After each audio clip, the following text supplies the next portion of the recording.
And we are live. Here we go. Sweet. Pikes Peak. Tweet and retweet. Tweet and retweet. Tweet The and American retweet. Heels Show. Welcome, everyone. We're going to begin. This is a race up Pikes Peak. Here we go. It's more of a show off, really, up Pikes Peak. If you've never driven up Pikes Peak, it's a harrowing experience on a good day in a slow car. It is. It is thrilling. It is thrilling at any speed. It's something. Yeah. You're at the top of the world and you could fall right off. And this guy is doing it. Oh, yeah. This guy's like, I'm not going to go slow. You could fall right off. This guy. Oh, Inception again. Sorry, Incepting. all my volumes weren't set. Dude, look at the drift on the ridge. Oh, it gets a lot airier than that. I don't know how far we'll make it, but he does one hangout that would definitely make me pucker for a week. Wow. If you guys have never seen the video of a Evo going off the Pikes Peak Hill race, it goes off way up there at the top, Marty, where it's just these big open turns and like boulder fields, and it rolls like, I kid you not, 50 times. I mean, it just rolls and rolls and rolls and rolls and rolls. And they walked away. Wow. Yeah. Is this a normal, like, everyday road? Yeah, it's a park road. Yep. This is what you You can go up this anytime if it's not close for the hill climb, which is once a year. This is actually the easiest way to get a 14er. If you want to get a 14,000-foot summit out of your under your belt, you just drive to the top and like step out of your car and you just climb the 14er. And Pikes Peak's crazy because it's right at the edge of the Rockies. So when you're driving west, like all of a sudden, you're at about 5,000 feet of elevation and there's this 14,000-foot mountain in front of you. It looks like a volcano or something. That's how much it just kicks out of the ground. And it's just basically the eastern edge of the Rockies right there at Colorado Springs is Pikes Peak. Because most everywhere else you have these foothills and it kind of grows up, but Pikes Peak is just like right there. Oh yeah, you could see it from Denver. I could see it from. You'll like this joke, Marty.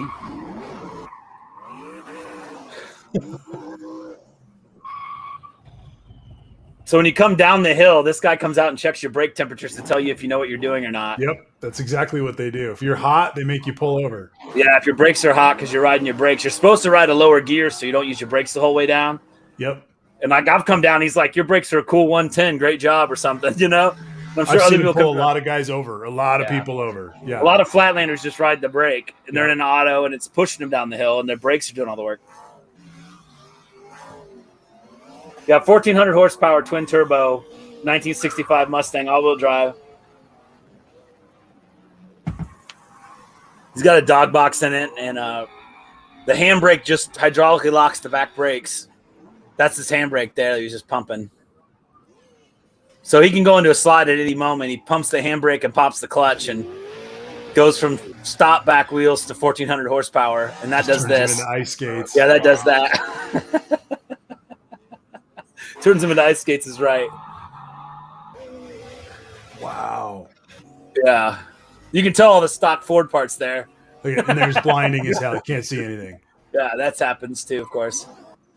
You can see his entire exhaust system too. There's those 14-inch pipes out of the turbo. That's the entirety of his exhaust system. Comes out of the engine, through the turbos, out the hood, period. You can notice that there are some spots along there that are long ways down. I think it's here pretty soon. He does the best hang, and then we could probably drop it. We don't need to do this all night. Here in a minute, he does the tail hang that'll make you poop your pants. I'm pretty sure it's on this one. That's pretty awesome. When I'm driving up this thing, man, I'm in full panic mode right here. It's just all problems. Oh, my goodness. Oh, yeah. Yeah. There? Yeah. Just all of this. That's a pretty tight corner. That's one of the tighter ones on the road. And there'll be tour buses. There'll be full-on tour buses coming up and down this road. Mm-hmm. Yeah, and when you're in the tour bus, it's just the butt of it just hangs over the edge. It's pretty great. All right, I think it might be this turn. He hangs it out pretty good. Yeah, watch this. Oh, my God.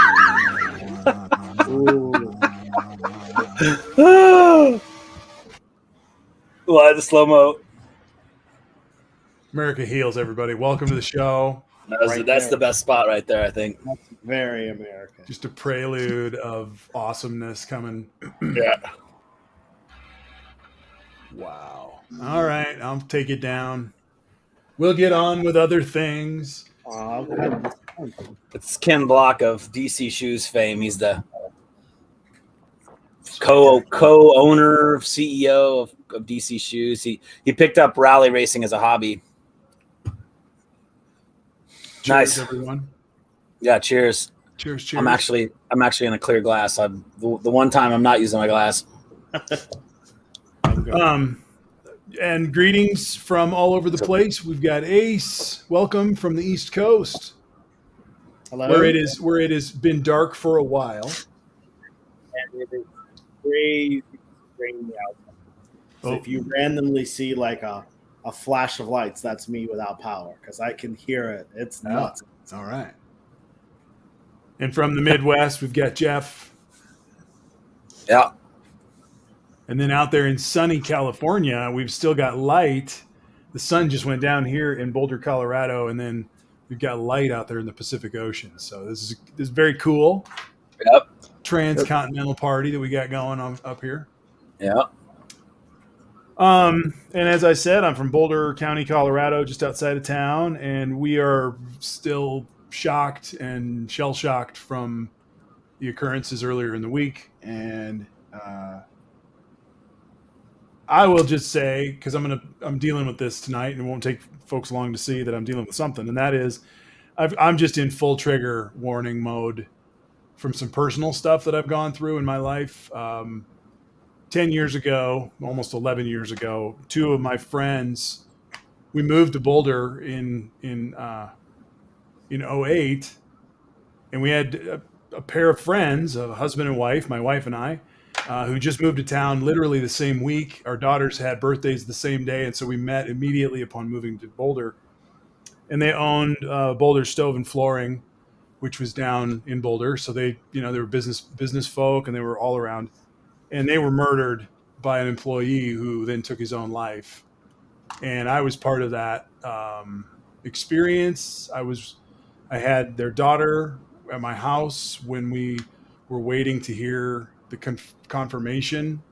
So I've lived through some of this stuff before. I've lived through sitting and waiting, knowing that a person is gone and waiting and they're face down, and until they can be confirmed, the family has to wait.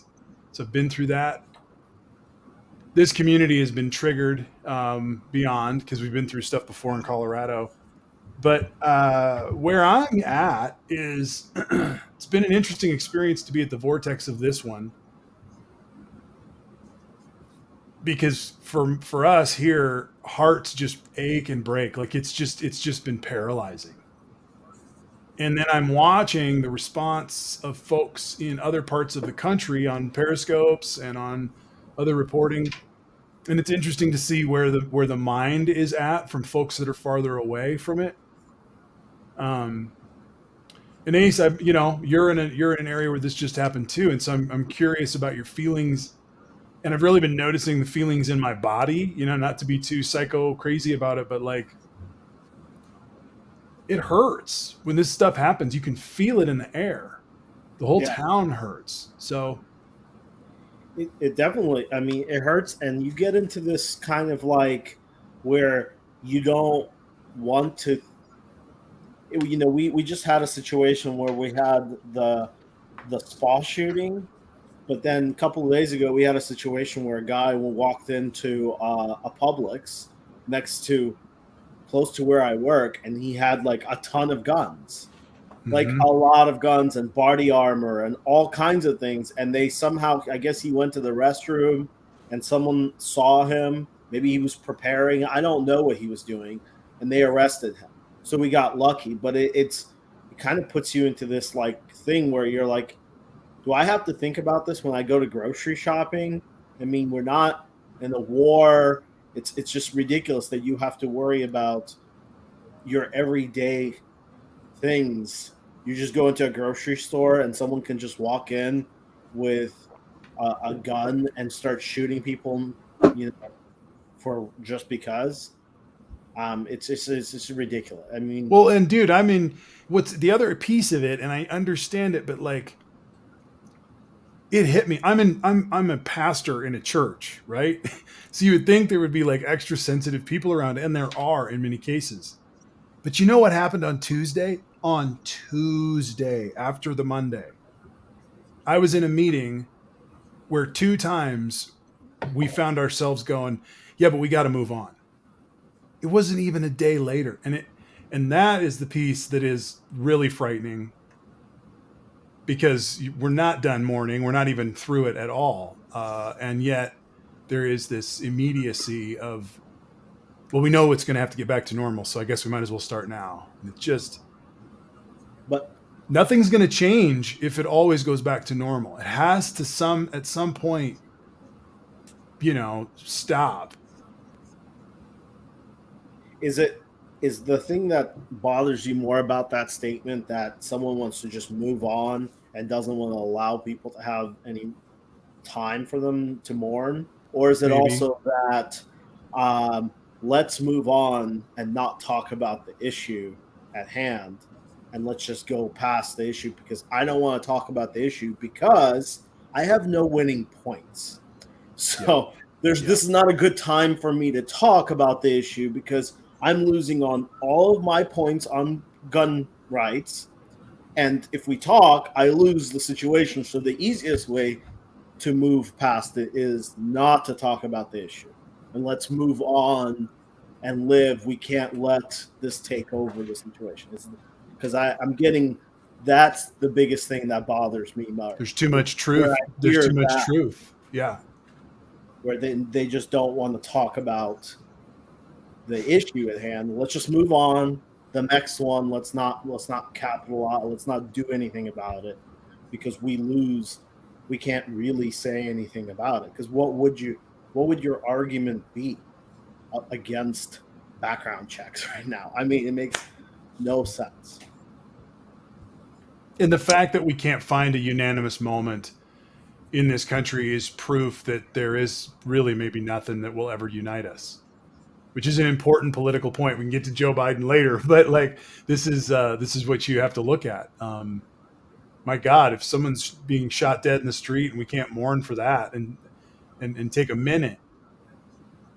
But and last point on this, unfortunately, I don't look for that moment because we didn't get that moment with any of the school shootings like Parkland. Mm-mm.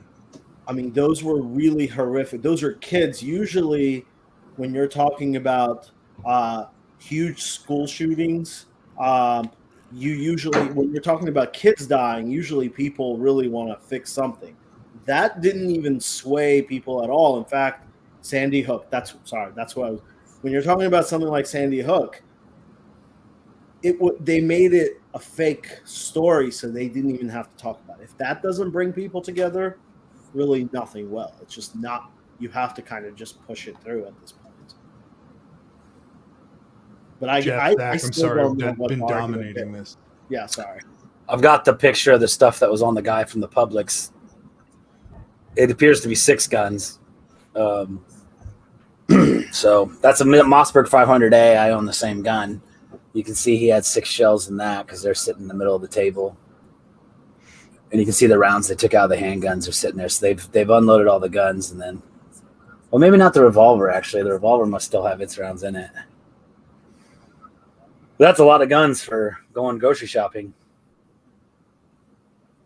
And I think he had body armor. The scariest part was he going to use it? Ace, was there some sort of a finding of an intent of any kind, or was he just? I haven't heard anything about carrying it around because he could. Yeah, the story was really, really brief. Was basically guy walked into a Publix in Atlanta, Midtown, well, Buckhead, and went into the bathroom. Someone saw him, called the police. They came in and arrested him. That's it. No one knows what he was doing in the bathroom. Was he preparing, or maybe he was just trying to make a point. There have been cases of that whole making a point thing where you walk into a store or to a place to make people, but that's that's nonsense. So I'm assuming we'll hear something, but I haven't heard anything. Well, in Atlanta, I assume that all the stores have the no gun sign for no concealed carry. So at minimum, he violated that. Although the penalties can vary. I mean, as scary as this is, he may have barely broken the law, which is really terrifying. I mean, he may literally get a ticket for breaking the store's no gun policy. That's where we are in America, you know? Yeah. It's shocking. I mean, and it deserves the stillness of the conversation, because it's like, fuck, really?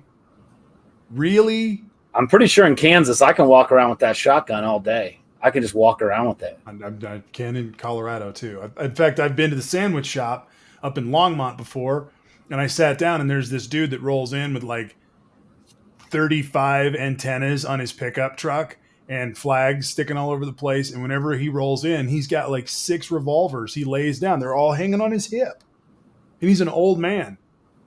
And you're just like, man, I don't want your revolver looking at me while I'm finishing my sandwich over here. But yeah, I guarantee that guy eats a lot of fish that he catches. And there's a lot of those guys around, you know, just loose cannons running around with fully loaded. Yeah. I have a hard time not seeing how a lot of it, of course, is very reckless gun handling. For example, a lot of concealed carry guns don't have a safety. The only safety is that they're in the holster. Well, were these concealed or were they open carry? I don't see how you could conceal carry that rifle or that shotgun. The shotgun doesn't even look like it has straps on it. He must have been carrying that in his hands. He had a bag. He had a bag, because that shotgun, if you put a strap on it, there's a thing where the magazine and the barrel match. There's a threaded hole there where you can screw in an eyelet, and then there's one on the back of the stock, right above the end of the rifle stock, and that's where you would have your anchors if you had a strap on it. But there's not a strap on it, and there's not even. Sometimes they put a strap on one end where they hang it basically from their armpit, but it doesn't look like it has that either. Right. So the rifle, whatever that is, I mean, it is definitely AR style, because it's got the action advance button, that button up on the back left. That's not I could be wrong, but I do believe that it actually is an AR-15. He's got a strap on that, and then the rest of the guns, yeah, I guess he'd have in tactical pockets and pouches. What are they saying about this guy, Ace, locally? I think the stories locally is very just. I haven't heard anything other than he was arrested. I've tried to follow up with the story, but I haven't heard much.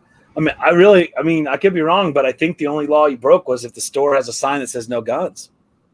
I don't think it's illegal to have these 6 guns that just outside the store. Someone correct me if I'm wrong. I don't know what law you'd be breaking if it's legal to either open carry or conceal carry, and you're doing either one. I don't think you can conceal carry long guns. I think concealed carry is only for handguns. So as long as they allow open carry, I think he can do whatever he wants until he gets to the sign. Federal appeals court says states can restrict open carry of firearms. Yeah. Now, it's important to point out, too, by the way, that brandishing a gun is always illegal unless you have a defense scenario. So if anyone ever sees someone swinging a gun around, you should definitely call the cops and say someone's brandishing a firearm, because that is always illegal. You cannot be swinging a gun around in public. Just FYI, that is illegal everywhere. So you can have all these guns on you, but you start pointing that shotgun at people, that's illegal, as you would expect. Zach, you're one of the brightest among us, and you're the wonkish for sure. You know what you know, and I'm thinking you have one elevator ride with someone in power to tell them 3 things that you'd like to see in gun policy change. What would be the first 3 things you'd want to make sure they knew of? That you think we could actually do? I think something that we should do is a assault weapons ban. If we could specifically target AR-15s. I mean, if you look at almost all of these mass shootings, there's a pretty common variable. There's an AR-15 involved. Obviously, other mass shootings have different guns, but so many mass shootings have an AR-15. Yeah. So, and no one needs it. I hate to break it to you, but you are not defending yourself from the government with an AR-15. The government is stronger than you will ever be. So an AR-15 is not going to do that. If you want to defend your home, you don't need an AR-15 to defend your home. No. There are other guns that I, as a lefty liberal Bernie Sanders voter, believe you should have, but Mhm. you don't need an AR-15. So a ban on assault weapons, a ban on AR-15s. Another thing, universal background checks.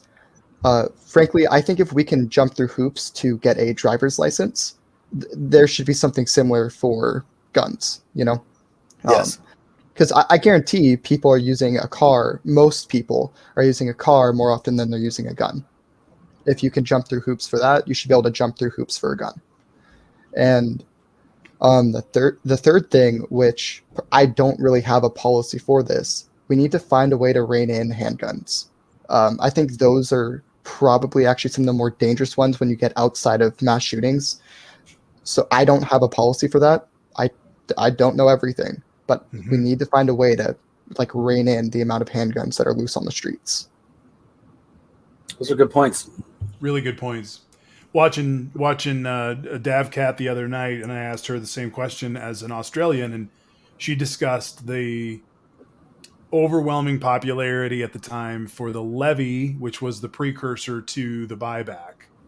That everybody pitched in their tax or their levy and paid into the fund before the gun buyback, that then allowed everyone to get a fair price for their guns, and then the state melted them. And of course, that's a monster thing, but it took the approval of the levy. It took everybody going, yeah, I'll pay $1,000 to end gun violence if we can.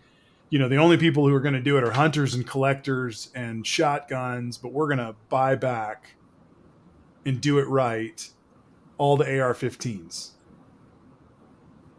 That's one way of using market forces. It's a socialist move in the sense that it's a state doing it, but the trigger mechanism that created the support in it was the levy. Once people said, "Yeah, I'll vote for that," then they were buying into the whole program.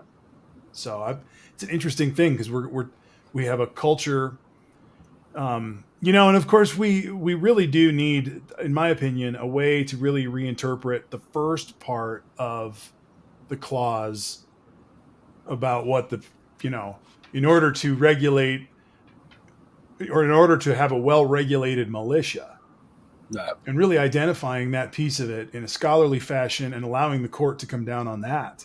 Right. Seems like that would be an interesting move too, because we've always taken it back the back end as the ultimate gospel of what really the truth in that thing is. And it's like, well, you can't really just apply this to, we don't have tanks.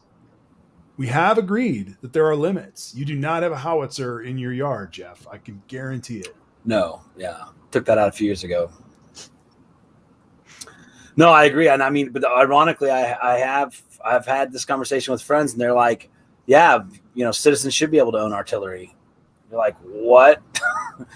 So, yeah, I think it's pretty obvious. First of all, to Zach's point, that shotgun the guy had is the best thing you could have for home defense because it makes this real cool, loud sound when you load it that should send anyone out the window that's coming into your house. Second of all, it's got a nice wide casted shot. Third of all, that shot doesn't have enough ballistic power to go through your house and into your neighbor's house. Mm-hmm. So there's a lot of great things about a shotgun. Probably the best home defense device there is a shotgun behind a German Shepherd. Sure. I happen to have both, so I'm pretty well set. But yeah, I mean, you're not going to defend yourself against the federal government. I mean, David Koresh was armed. Ruby Ridge was armed.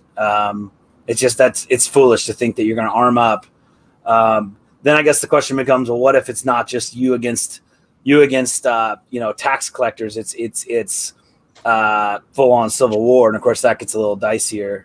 Again, I don't think full on civil war makes much sense. When people can't get their Viagra after 3 weeks, I think the Civil War will end pretty quickly. To the Civil War point, when we had a literal Civil War, it wasn't people just bringing their own equipment. The Confederate Army and the Union Army equipped the soldiers with standardized equipment. And in any army, you get standardized equipment from whoever you're fighting for. Yeah. So this idea that you're going to have citizens... Well, probably after the Revolutionary War. I would say the Revolutionary War, there were a lot of people bringing what they owned, I'm sure. But even then, I'm sure we got French rifles and all kinds of things. I'm sure there were arms delivered, but I know some of the Minutemen were fighting with what they had. Also, I'm assuming the side that has the drones wins, so it doesn't really right. I mean, it doesn't really matter. Yeah. You know, what these people don't understand is their greatest protection from the government is not their guns, but the fact that they're an American citizen, right? Right. That's your biggest protection. Right. Good point. Yeah, I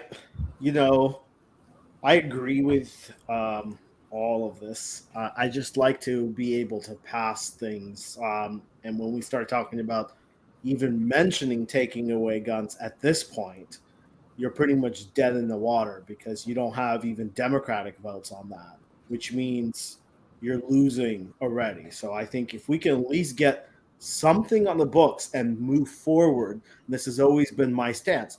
I would wish that we would move faster, but that's just not how the politics works at this point. So I would like to start with, let's at least all agree on background checks. Yeah. I don't think the Republicans have a foot to stand on at all on background checks. They can't really argue it. Their argument is, well, we could talk about background checks, but I don't like this other stuff that you're going to put in the background check. So let's pull back for a second, though. What has Joe specifically asked for? Background checks. And what else? And has he said we want to ban assault rifles yet? His thing is to remove the protection for gun manufacturers, which I actually don't know how that would work. But I've never read into it. But he wants to be able to remove the protection. So I guess something like this mass shooting, they can essentially sue the manufacturer. Yeah. Well, the reason I'm asking is because I'm picking up a pattern of Joe. Joe asks for what Joe gets.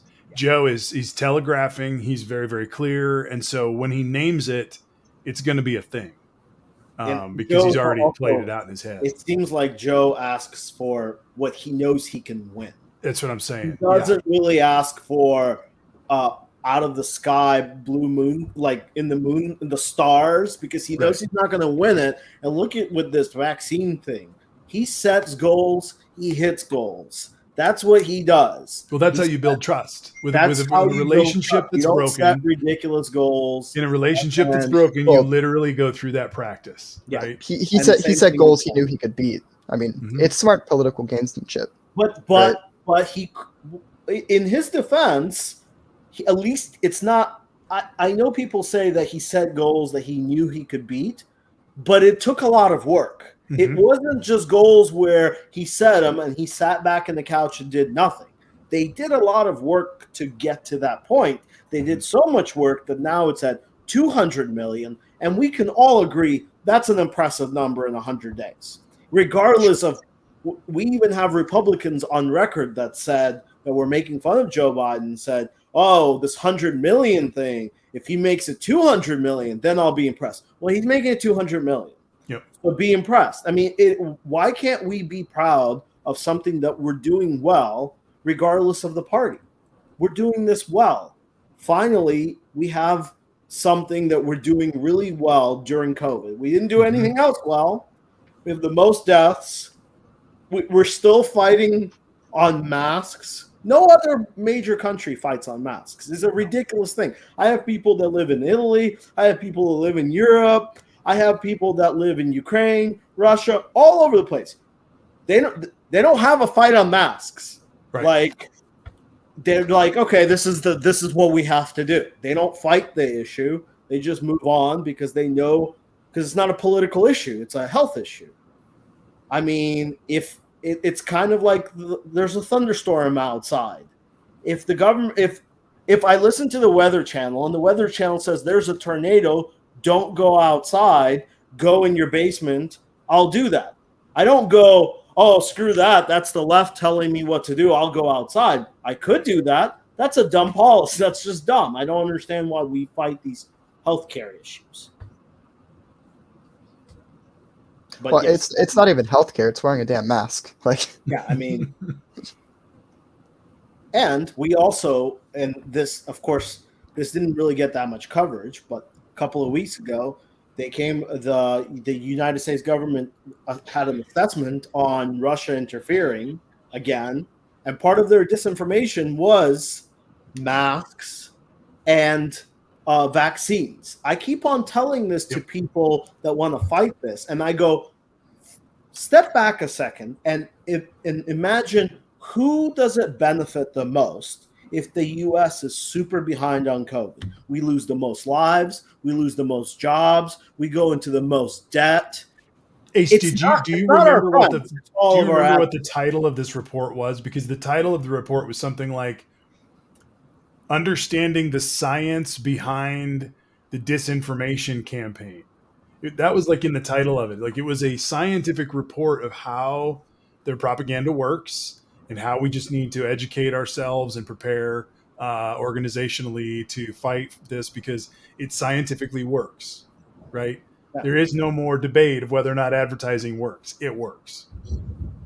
And because people are people and we can do things to them. But it doesn't help the U.S. It only helps our adversaries. Mm-hmm. It helps it helps China.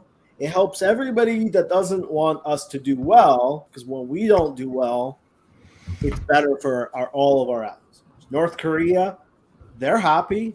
I don't understand why we can't see that this is actually hurting us internally. And just like guns, it's well, and I think we're seeing a real push, and I think we're seeing some tides change for the filibuster reform. I mean, I feel like that's coming. I feel like it takes time. And reform can be, okay, you guys got to stand up and talk, but you're going to get things passed. But it does depend on cloture, though. Yeah. It does. What? What'd you say, Zach? It does depend on the number of votes, right? 51 or 60. I mean, at the end of the day, that's what decides all of this. So if we end up in a situation where it's a 60 vote threshold, but people have to talk, they're going to talk. It's not going to it's not going to do anything. Like, quite frankly, I don't see how Ted Cruz reading Dr. Seuss for 6 hours and then us going to the 60 vote threshold. I don't see how that helps anyone. So it's just something to consider when we're talking about, like, where in the reform, like, are we going? I think that is where we are. I mean, that is the conversation right now. And you can't really talk about major reform until you have enough. First of all, you have to have all the Democrats. And that's really where they are right now. They're still peeling Democrats off to saying, yeah, it's time to make a major change. And this is exactly why Joe Biden, and he really is, he's an excellent he's a very good politician. Mm-hmm. This is exactly why Joe Biden is putting in an infrastructure plan first. I said this. When did I say this? I called this. It's not going to be the Voting Act. That's a terrible idea because you're going to lose it and then you're done. You have to win that one. What do? You have to show people like Joe Manchin and Sinema. Yeah. You have to show them that the Republicans are not going to deal with you in good faith. They're not going to do it. You put up an infrastructure package that Republicans have been saying they'll work with you. And when they don't work with you, then you go back to Joe Manchin and go, what do you want from us? Mm-hmm. What do you want from us? They're not even working with you on things that we agree on because they're going to be just in opposition. This is their play, opposition. If you don't want to change it, then we get nothing passed. Yep. So you put. So we got to move on stuff. And Jeff, what do you got down here? Jeff, I've got different gun rounds. A lot of these things come up, and people don't know what people are talking about. This is almost always your round you're talking about with an assault rifle, the 223 or NATO 5.56. This is a 22 long rifle. This is what you shot like in Cub Scout camp. You might have even done the 22 short round, which is even shorter, but 22 long rifle. This is 9mm, which is from a handgun. This is a 45 caliber, which is handgun. And the reason they're so squat and fat is they're trying to get this projectile up to speed before it leaves a relatively short barrel.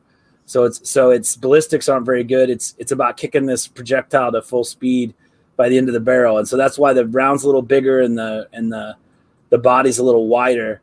So you got this 223 Swift. This is the fastest round on Earth. You can see this sort of projectile to powder ratio. This thing gets screaming. And so because it's a small projectile, it's very similar to the size of the 22 projectile. It's just slightly larger in caliber. It goes a hell of a lot faster. Someone might know off the top of the head, something like 3,000 feet per second, 3,600 feet per second, extremely fast. This is a 7.62, which you can see is bigger. This is 308. This is like a deer rifle round. And then this is a 12 gauge. And so what we're usually talking about is this round. What he was shooting was a Ruger 5.56 pistol, which I can only assume that they would call it a 5.56 because it shoots 5.56. So while it was called a pistol, it was shooting this rifle round. It was shooting that? I believe so. Holy someone in the shit. comments can correct me if I'm wrong, but I just Googled it. It says he was shooting the Ruger. There's a pretty good picture of it in this article I found. Wow. There it is, Ruger AR 5.56. You can see the ejection chamber. I mean, that's not the size of ejection chamber you put a small round out of. So it's called a pistol. It's regulated by a pistol. Someone here again might be smarter than me. I'm guessing it's simply the action, the way the round cycles, the way it's fed, and being under a certain barrel length, it can qualify as a pistol. So, and then I think the fact that this is some sort of collapsing stock also officially makes it a pistol. Even though obviously if that was pointed at you, you'd feel pretty confident you were looking at a rifle. Boy, there's almost no way you could hold on to that just as a pistol. No, you can't. You definitely can't. But yeah, so this is the round that we see a lot. And the only reason I really wanted to bring it up is sometimes people talk about it being .223, and they'll say, so it's a 22 caliber projectile. Well, this is what a 22, when you were a kid and you shot a 22, this is what a 22 round is. You see it's .22. This is obviously just a bit smaller, having another 3,000ths. But that 3,000ths makes it a .223 round, which is a dramatically different round. This, by the way, this will go through, I think I went through 6 or 7 soup cans at my stepdad's spot. So this is not jacking around. I mean, this is more of a varmint gun. You hear about mobsters shooting people in the skull with this. This isn't the most ballistic round you've ever seen. When you get to this thing, it doesn't stop. So what it does is it moves extremely fast, and then that's where it gets its ballistic power. Whereas like a 12 gauge, it's got a big ounce or so, 2 ounces of lead shot up here. It goes about 1,800 feet per second and hits like a jackhammer because it's a slower moving, much larger projectile. So that's kind of the way ballistics work. These are also slow moving, relatively large projectiles. This is an extremely fast moving, small projectile. And, what is it? One half mass. You can take the 12 gauge. You can take the 12 gauge and open it up and dump all the shot out of it and fill it with salt and shoot at the neighbor kids when they come and egg your house too. You could. I wouldn't recommend it, especially if you mistake one round for another. But yeah, people have done that in the past. You can also have this 12 gauge could be just one slug. But again, then you're really just dealing. Not that that's ever happened to me or anything, Jeff. You can have a single slug in here too, which is obvious. And then double-aught buck or triple-aught buck will have like 8 balls. So, you can imagine. And this is 3/4 of an inch wide. A 12 gauge is 3/4 of an inch if it was a caliber. So, and these are very dangerous. Shooting into a crowd with a 12 gauge is extremely dangerous. What you'd have is a ton of injuries, probably a few less fatalities. The power drops off real fast with 12 gauge and the handguns. The power starts to drop off, over range very quickly. But this round will hold a lot of energy for a long time. And then the 308's a deer round. You can kind of tell it's proportionally about like the 223, but it's much bigger. So it carries both the heavier projectile and more powder. So it'll carry for quite a ways. Of course, the 12 gauge doesn't use any rifling, but all the rest of these would use rifling. Unless you have a slugster barrel on your 12 gauge, which will rifle, but you're still dealing with a pretty slow speed, short range projectile. But I just want to bring that up because sometimes people talk about the 223 being a 22, and that's pretty misleading. And so assuming he was shooting 5.56 or 223, which if the gun's called a 5.56, I'd be blown away if that wasn't his primary round. AR-15s can have several different calibers, but almost all shoot this. This is also called the NATO round. The 223, the 5.56 is a NATO round, 5.56 millimeter, where we call it 2.23 in English. This is, I believe, the number one round used in all militaries. So you could, when people talk about, well, it's a military type weapon, it shouldn't be on streets. If someone tries to argue against it, well, I mean, it shoots the NATO round. It can have a clip with 20 rounds in it. I think really the way to sum up my view on gun control really is, I can see both sides of the argument, but after things like Sandy Hook and the one in Florida, what's her name? It's a female named school.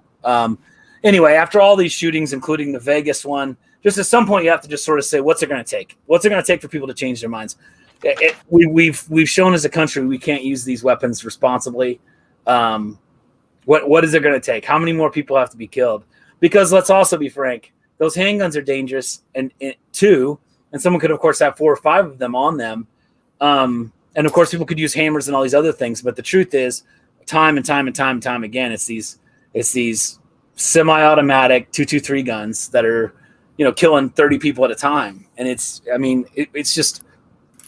And I guess, does anyone remember the time it stood up against tyranny? I mean, when did that happen? So the argument that it's for tyranny and personal use and all this other stuff, I get it. I mean, I've shot a 223 AR. It was fun. My stepbrother owns it and seems to use it responsibly. But fun doesn't outweigh, even if 10,000 people use them for fun responsibly, and for every one that does a mass shooting, that's still a ratio we can't accept. So it's really just a question of how much more, what's it going to take? If I were in Congress, I would look at my peers and say, what's it going to take? Give me the number. How many people have to die this year at the hands of mass shooting AR-15s before we'd make a change? Because there's got to be a number. I mean, you can't just stand there and say AR-15 should be legal forever. What if it was 3,000 people? What if it was 4,000 people? What if it was 300 people in one high school? What if it was an entire high school? What if someone went into a high school and killed all 400 students? Would that change your mind at all? I mean, what's it going to take? I mean, just seriously, what's it going to take? Jeff, the number that matters is how much lobbyist groups are giving to these politicians. Well, and that can be corrected at the ballot box, and it's just time to. I don't know. It's obviously time for a change. We obviously have to change. We're not doing it, and all guns, whatever. I think the things you talked about make perfect sense. Assault rifle ban. Background checks. They give you a week to do it, and if it doesn't clear, you just pass. So we need our background checks that are required to clear. We need everyone to take one before they can buy their first gun. As far as I'm concerned, there should be a licensing process, much like a driver's license, so that if you do, say, get convicted of domestic battery or something, you lose your license to buy a gun, versus that somehow being enforced around the side. Sheriff's department has to come out when they find out you bought a gun. I mean, that's not the way to solve that. You ban it on the front. I can't buy a gun without this license, and so therefore I can't buy any guns while I'm on probation or parole or whatever problems. Is there a way to provide market incentives? And I'll give you a couple of ideas. And maybe this is unconstitutional, so I'm just spitballing here. But what if there was a way to get people some sort of an incentive to insure their guns, and by insuring their guns, making them public somehow, or being put on some sort of a registry of ownership and accountability, that there was a lot of protections in the insuring, so that if you happen to have an incident, because a lot of gun owners are buying secondary insurance because they're just so positive they're going to have an incident in their house and they want to be protected. So they're paying $40 a month for this extra stuff in case you have to use your weapon. We're ready to go. So they're already looking for a protection because they have this thing that could kill someone. Yeah. The market is already addressing this issue. So what about incentivizing a different space? What about incentivizing a much higher price point on bullet manufacturing? Yeah. That was I'm serious. What if it took you a cool grand to buy a box of shells? Wasn't that the old Chris Rock joke? Like right now, someone dies in the hood. They're like, man, random act of violence, blah, blah, blah. But if you walk up there, man, this guy's got $50,000 worth of bullets in him. They meant to kill this guy. Dark joke, but the idea of making, yeah. That's a lot of bullets. That's a lot of nowadays. It'd be almost infinite bullets. First of all, I think there's a lot of ideas. Assault weapons ban. I mean, maybe I'm wrong. That would be the ban of production and purchase of new assault rifles, right? Like, we're not even there. You may not be talking about collecting and melting down existing assault rifles. No. So, no to what I said, or yes, I'm right. You're right. Okay, yeah. So banning the other people, we just stopping the supply chain on that one type of gun. I mean, the people that want them have them, And that would help us with this problem of 20-year-olds buying them and shooting everything up. And secondhand sale, of course, would always still be possible and everything else. But just reducing the flow somehow of AR-15s would help a lot. Style weapons, we'd have to go through the definition of what we – personally, I would probably start with shoots 223. I mean, that's just my gut feeling. Shoots 223 or larger round. I mean, that would be my start. I mean, could you ban the round? Is that feasible? Well, I mean, for example, when you get up to 308, that's a deer rifle round, so it's going to be kind of hard to ban. Sportsmen do use the 308, the 270 Win. I mean, likely the gun manufacturer would just make an AR that shoots 270 Winchester, and you just shoot deer rifle rounds through it, which would be worse, fair bit worse. But I wonder. I always like to take policies that we currently have in other things. Yeah. So I don't understand why we can't have like different style license for different style guns. It makes sense to me. And then you give an extra, I can't go out and buy a certain car or drive a certain car if I don't have a license. I don't. Yeah, but car is not explicitly in the Constitution, and that's what you're going to hear. What I think you're going to end up with is a fight that's going to look a lot like the Obamacare fight that said you cannot make me buy insurance for something that I don't have to have. And because it's a right, I don't have to have any insurance for this thing. And there's a lot of legs to stand on. But it's a little bit weird for the party that likes to do voter registration and voter registration cards that they don't want to have gun registration cards. Right. There are, by the way, that isn't that weird how they're not quite consistent on that? It's not a consistency. I don't like. I want to buy just car insurance, I get everywhere you go. It takes time. There's a lot of processes that we go through that take more time. Try to go get a car insurance. They're going to do a check and a credit check and a whole bunch of. Jeff, I'm sorry. This is a good little comment. Where are the arguments for allowing individuals to be able to sue gun and ammunition manufacturers? So I think Ace brought that up a little bit ago, right? Yeah. I think that's something Biden's toying with.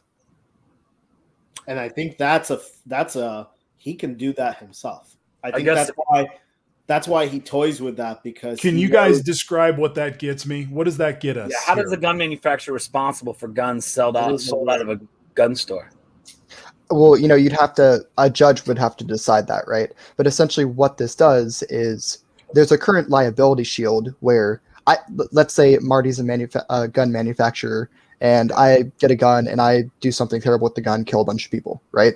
Currently, let's say Jeff is related to one of the victims. Jeff cannot sue Marty because there's a liability shield. He just cannot sue Marty. So if we take away this liability shield, whether Jeff is successful or not, Jeff now has the ability to sue Marty, which means Marty, your company has to spend money on suits. You have to spend money on settlements. So that is one way you could manipulate the market to where if you're a manufacturer, you don't want to deal with all of these. You don't want to be sued every day, right? So you might try to put more restrictions and protections on your guns. So that's one way you could go about this. Maybe. You also don't forget Joe Biden, like I said before. Joe Biden's an excellent politician, and this liability thing that he keeps on kind of putting on a carrot, this is a scare tactic. He knows he could do this, and he knows that the gun manufacturer, win or lose, they lose big, and they do not want to go ahead and try the thousands of cases that they're going to see a class action lawsuit, even if they're right, of the lifetime. I mean, it's going to be like the tobacco industry. So him doing that is kind of a scare tactic to maybe going and pushing the gun manufacturers, to pushing the Republican Party and the NRA. Like, you might want to figure something out, because we can't have this coming, because we're going to lose millions and millions of dollars in lawsuits. And that might push it through. Like Zach's absolutely right. It doesn't really matter if you win or lose those lawsuits. It's going to cost gun manufacturers millions to defend it.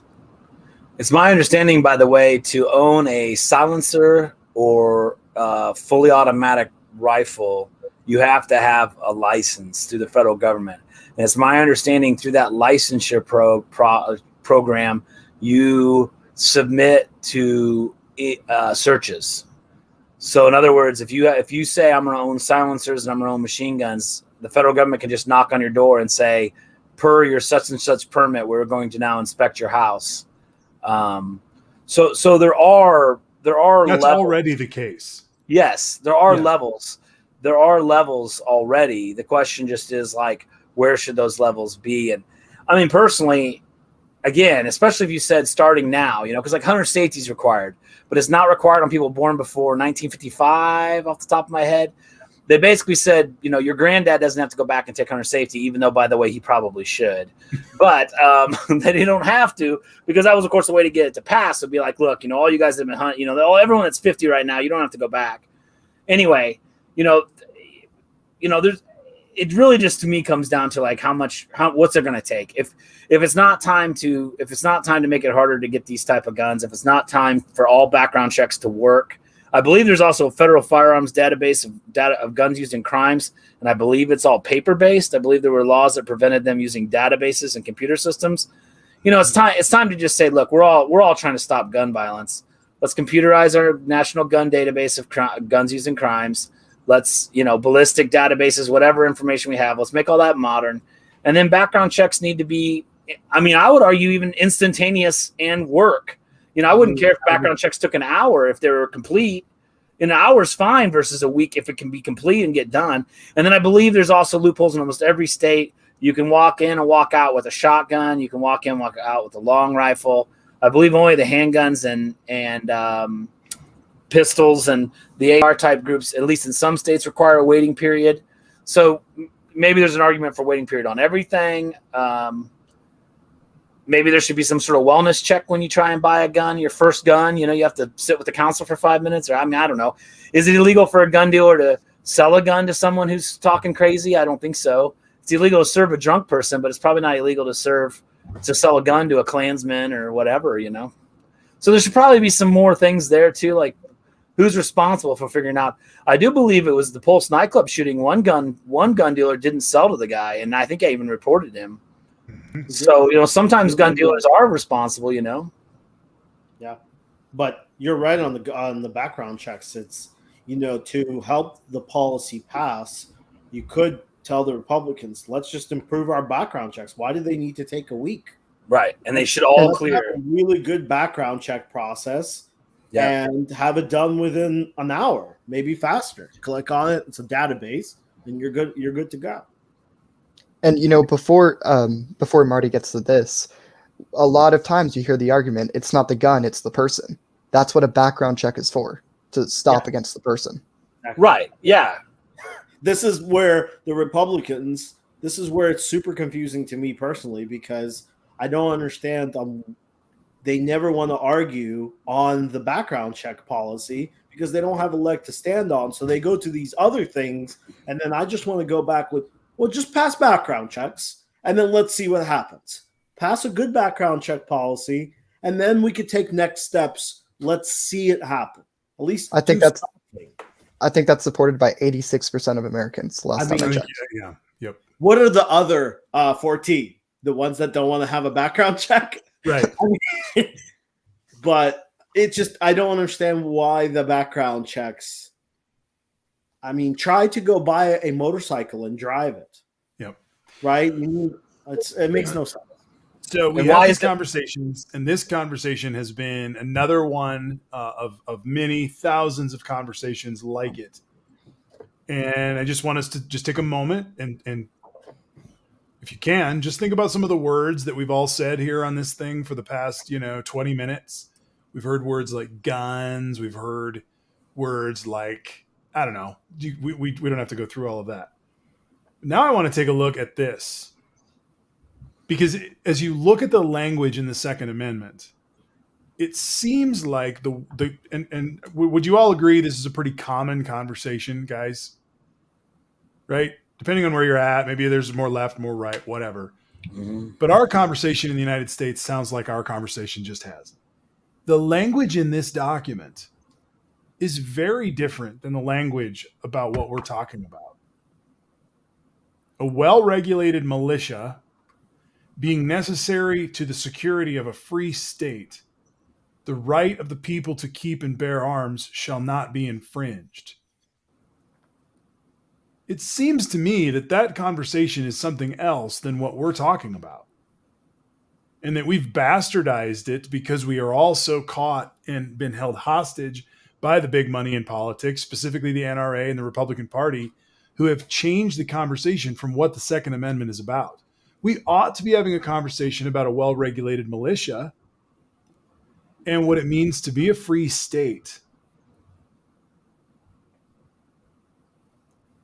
If I'm in that place, I'm talking about what it means to be able to go to the grocery store without having to worry about whether or not I'm going to be murdered. Or how about school? Or school, or church, or synagogue, or the farmer's market. Right. Like, it's not the same conversation. It seems like, as we pull back, it's a dishonest trap that we've been in, where we get caught in this falsity that every person should have the right to kill everybody else that they see. Like, every single person ought to be able to arm themselves up like a friggin' Grand Theft Auto a character just in case you want to have a bad day. Right.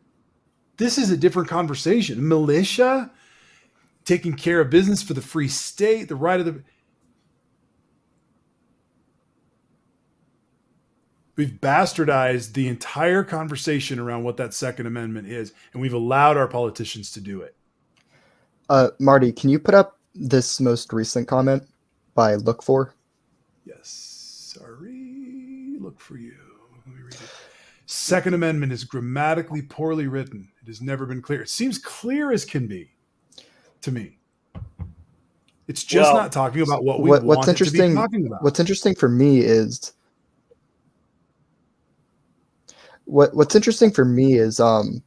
I've like heard and seen like this in a classroom setting, right? And if you've ever seen someone farce words, people will farce like the commas and the question of where the proper pause is. That will change constitutional law.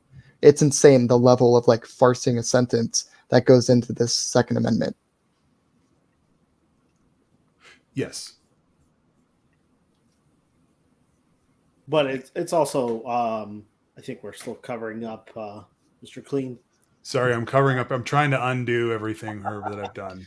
No, I turned into another middle-aged white guy. It's all good. That's right. Middle-aged. I think it's also Wow. Thank you, sir. Thank you. Did anybody see that we're supposed to give Zach an America Heal sippy cup? Did anybody see that comment earlier? We will work on that. Little sippy cup. That's a good point. But I will say, I happen to be in an organization that uses Old English a lot. And that sentence, that entire sentence is about a well-regulated militia. A well-regulated militia being necessary for security of the state, the right of people to keep and bear arms shall not be infringed.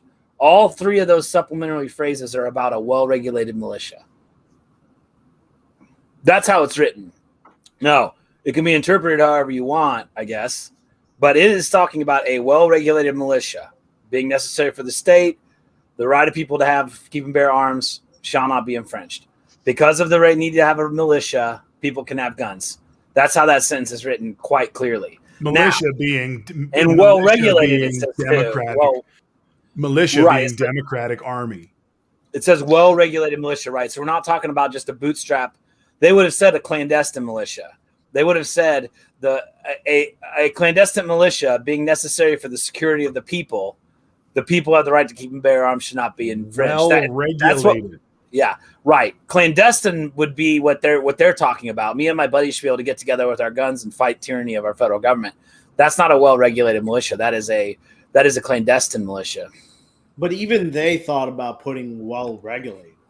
Mm-hmm. Yeah. Even so the point is in there. So like, obviously, if you don't have background checks and you sell guns and you don't know where the guns are, then you really can't say it's well-regulated. Well, I think it would be very clear that what this is saying is members of the militia can't be required to give up their guns. Right. That's how it's written in the context of Old English. Now, The bad part is the second half of the sentence is the right of the people to keep and bear arms shall not be infringed, which read only as the second half pretty clearly says you can't do anything to someone's right to bear guns. But I will tell you, as I say, I'm in an organization where we use a lot of Old English. It is absolutely positively true that this entire Second Amendment is about a well-regulated militia. So outside of a well-regulated militia, I would argue is not discussed in this. They're talking about the scenario where you need to round up Minutemen. Because we need to round up Minutemen, everyone signed up to be in the militia. They get to keep their guns because they're part of the militia. I have a question. Why would they be talking about getting Minutemen? Well, because they weren't sure the peace would last with England, right? I mean, maybe France is coming tomorrow. When, like, between wars, and they're writing, just telling people, in case Britain comes back, we need you guys to come back. You know, it's not just that, though. When they were writing, so the Bill of Rights was basically a gift to the anti-federalist, right? The anti-federalists didn't want the Constitution. So what they did was they said, hey, vote for this, vote for the Constitution, ratify it, and right after we're going to give you the Bill of Rights. So that was a promise to the anti-federalists. Now, at that time, what were the anti-federalists representing? They were representing the Articles of Confederacy. And during that, the states were much closer to the EU than they were to what they are today. They were considered independent nations. Yep. So really, when we're looking at this, it's not just about England. It's about Virginia protecting itself from New York. Yep. That's a lot of what this is. Yep. It was the ability to protect your statehood and your person, your sovereignty. It was a big word. You also had neighbors that weren't friendly and territories that weren't as friendly either. So well, let's go back to your question, Ace, because I think we skipped past it. It's a good question. Could you ask it again? Why would they have to write this? Yeah. Yeah, I mean, the Constitution is super old, and we keep on. Because there was not to be a standing army. That's built into the Constitution. There was not supposed to be a standing army. And so there would be a well-regulated militia, which would be something that you could have, somebody's coming to town to blow us up. This is how we do it. And of course, we now have a standing army. It's very unconstitutional. In fact, one of the things I did want to talk about tonight, and I didn't even know Kamala Harris did it, but thanks for her leadership. For many people don't know this, but there was a 192-year tradition in the United States presidency that was ended by President Ronald Reagan, where the civilian leader, the elected civilian leader, did not salute the military. And Ronald Reagan instituted the jingoism of a salute. George H.W. Bush gave it credence. You can look it up. Bill Clinton was a Republican light and didn't know better. George W. Bush loved to do it. Obama loved to do it because it looked official. And I think we should end it. And I think Kamala Harris did end it yesterday, at least in her leadership, because she didn't do it and she's taking heat for it. So part of being a democratic system is having a military that works for the people and does not participate in overthrowing leadership. Right. Does not help us choose our president. But on the other hand, we have a well-regulated militia, and it has nothing to do with a young man getting an AR-15 and blowing up a King Super in Boulder. Like, that doesn't work in this language. Right. That guy does not have the right to bear arms to do this, to me. Well, and there's several things to come together here. I think we'd agree that no one should tell a well-regulated militia that they can't be armed. In other words, a state National Guard, the Army, they have rules of engagement, and I think we all agree that those are armed people, and they should be. So then the question just becomes, well, what about everybody else? And I think it makes sense that there would be reasonable limits on guns. I mean, what do you need to defend your house from unlawful people? I would argue a 12 gauge is a really good tool. After that, what else do you need? A deer rifle to hunt deer. Okay, deer rifle. So a deer rifle, a 12 gauge. I mean, I don't know what the arguments would be for anything else. I mean, a handgun is to what? Defend yourself in the street? I don't think we're supposed to be defending ourselves in the street. I think that's what the police departments are for. You know, it's my turn. I got a question. Go. The way that, if we take the way that Jeff has interpreted the Second Amendment, where it's specifically talking about a militia, is the Second Amendment needed in today's society? Specifically the way Jeff has interpreted it. That's what I'm thinking. Is the answer is no. It would have a place in the context I say, which is the Georgia governor couldn't disarm the Georgia National Guard. Right. That's what I think it was meant to be. The National Guard is for protecting Georgians. The Georgia governor can't come out and say, Georgia National Guard, melt down your guns. You're going to be an unarmed unit now. Now, could he reduce the size? Could he reduce the size to zero? Oh yeah, the president couldn't tell Georgia National Guard to lay down their arms. It'd be more of a states' rights thing, I think. That's the only place I would see for it. And so the answer is no. The vast majority of us would never use it. It would be an arcane law at that point. No, this is going to be really hard considering that the country is really divided and no Republican's ever going to go for this. So I'm not saying this is something we should pursue right now, but hypothetically, I think if we ever get to a point where there's a Democratic majority in the states, if you have a Democratic majority in the Congress, a Democratic president, a liberal Supreme Court, which I think goes, that's not mentioned enough, how important the Supreme Court is and the fact that it is a conservative court. But all of this combined, I think we really need to have a conversation about completely changing the Second Amendment. I'm not necessarily saying we need to get rid of it, but I think we should change it and actually have it apply towards hunt, like have it very specifically say, your right to hunt shall not be infringed. Your right to protect yourself in your home shall not be infringed. Specific things like that. So I've been thinking a lot about this, and I want to throw just a philosophical point that hit me the other day, and I want to just put this out there for people to think about and chew up and throw away, whatever. That's just what it's for. Okay.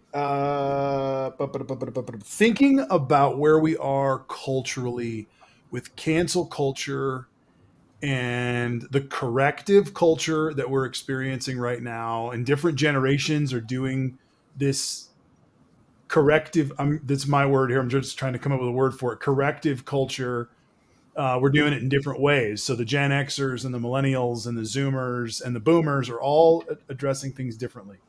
But thinking about, my son is in an art history class and they've been going through the Renaissance, and they were talking about how the technology of paint and the technology of oil paint in particular allowed for the painting styles to change. The technology flows with what you have at the time, and looking at painting that really affected and opened up culture in some different ways that were affected by the technology.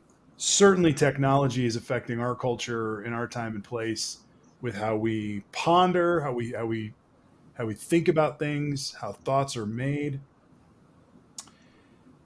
And I'm wondering, and this is just my question, has there ever been a time in history where we have tried to use language to steer behavior away from what human nature has done on its own? For instance, without regulation, human beings instituted slavery. Without regulation, human beings engaged in 2 world wars. Without regulation, and now we're at a point where we're kind of feeling like we're at the end of a lot of historical places. And we don't want to have sexism anymore, and we don't want to have racism anymore. But those are our natural inclinations, as we've seen just by the layout of history. And so are we in this first phase, this first place, where our art and our culture is all corrective or scared to be fully itself because of ramifications. For instance, Jeff, we may get slammed by cancel culture for being anti-environmental for the intro we did earlier, where we enjoyed watching a car go peeling ass up Pikes Peak.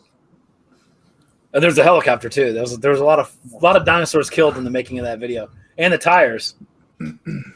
So I'm curious. I don't know. I'm just historically, it just feels like we're in this weird place where corrective culture and corrective art. I just don't know. I don't think that's ever happened before. And maybe I'm wrong. Maybe the Greeks corrected themselves and had a way to regulate their freedom of thought in a way that wasn't completely self-destructive. But it seems like the shooting of the mall or the shooting up of a grocery store is similar to that place where human beings are self-sabotaging to a point where at some point they have to correct themselves.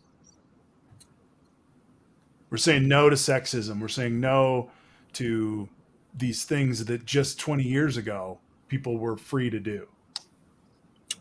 And those are good things. Yeah. But I don't know how long you can do that before humans just say, fuck it, I'm just going to do what I want to do. Or does it take root? I don't know. Just thinking. I think with certain cultural things, it takes root with younger generations. Like I know a lot of Republican Trump supporters who are pro LGBT because they're younger, right? Versus some of the older ones who are going to be against that. Mm-hmm. So I think culturally speaking, the younger you are, I mean, if you look at the data, right, progressivism is much more popular with younger people. So whether that is the cultural stuff or the economic stuff, at the end of the day, I think you do see change, and I think it does take root. I mean, how many people here, like across the board of the political spectrum in America, would say, you know what, I think we should have slaves again? How many people would say that? Right. You know, I think slavery bad has taken root in the vast majority of people. Right. Yes, I agree. It's interesting though. The first thing that hit me when you said, I think it comes with younger people, which I generally would agree with you. But we also see that a lot of these shooters, of course, are young people. I won't be able to find it probably in the pinch that I needed. I was typing while I was even talking.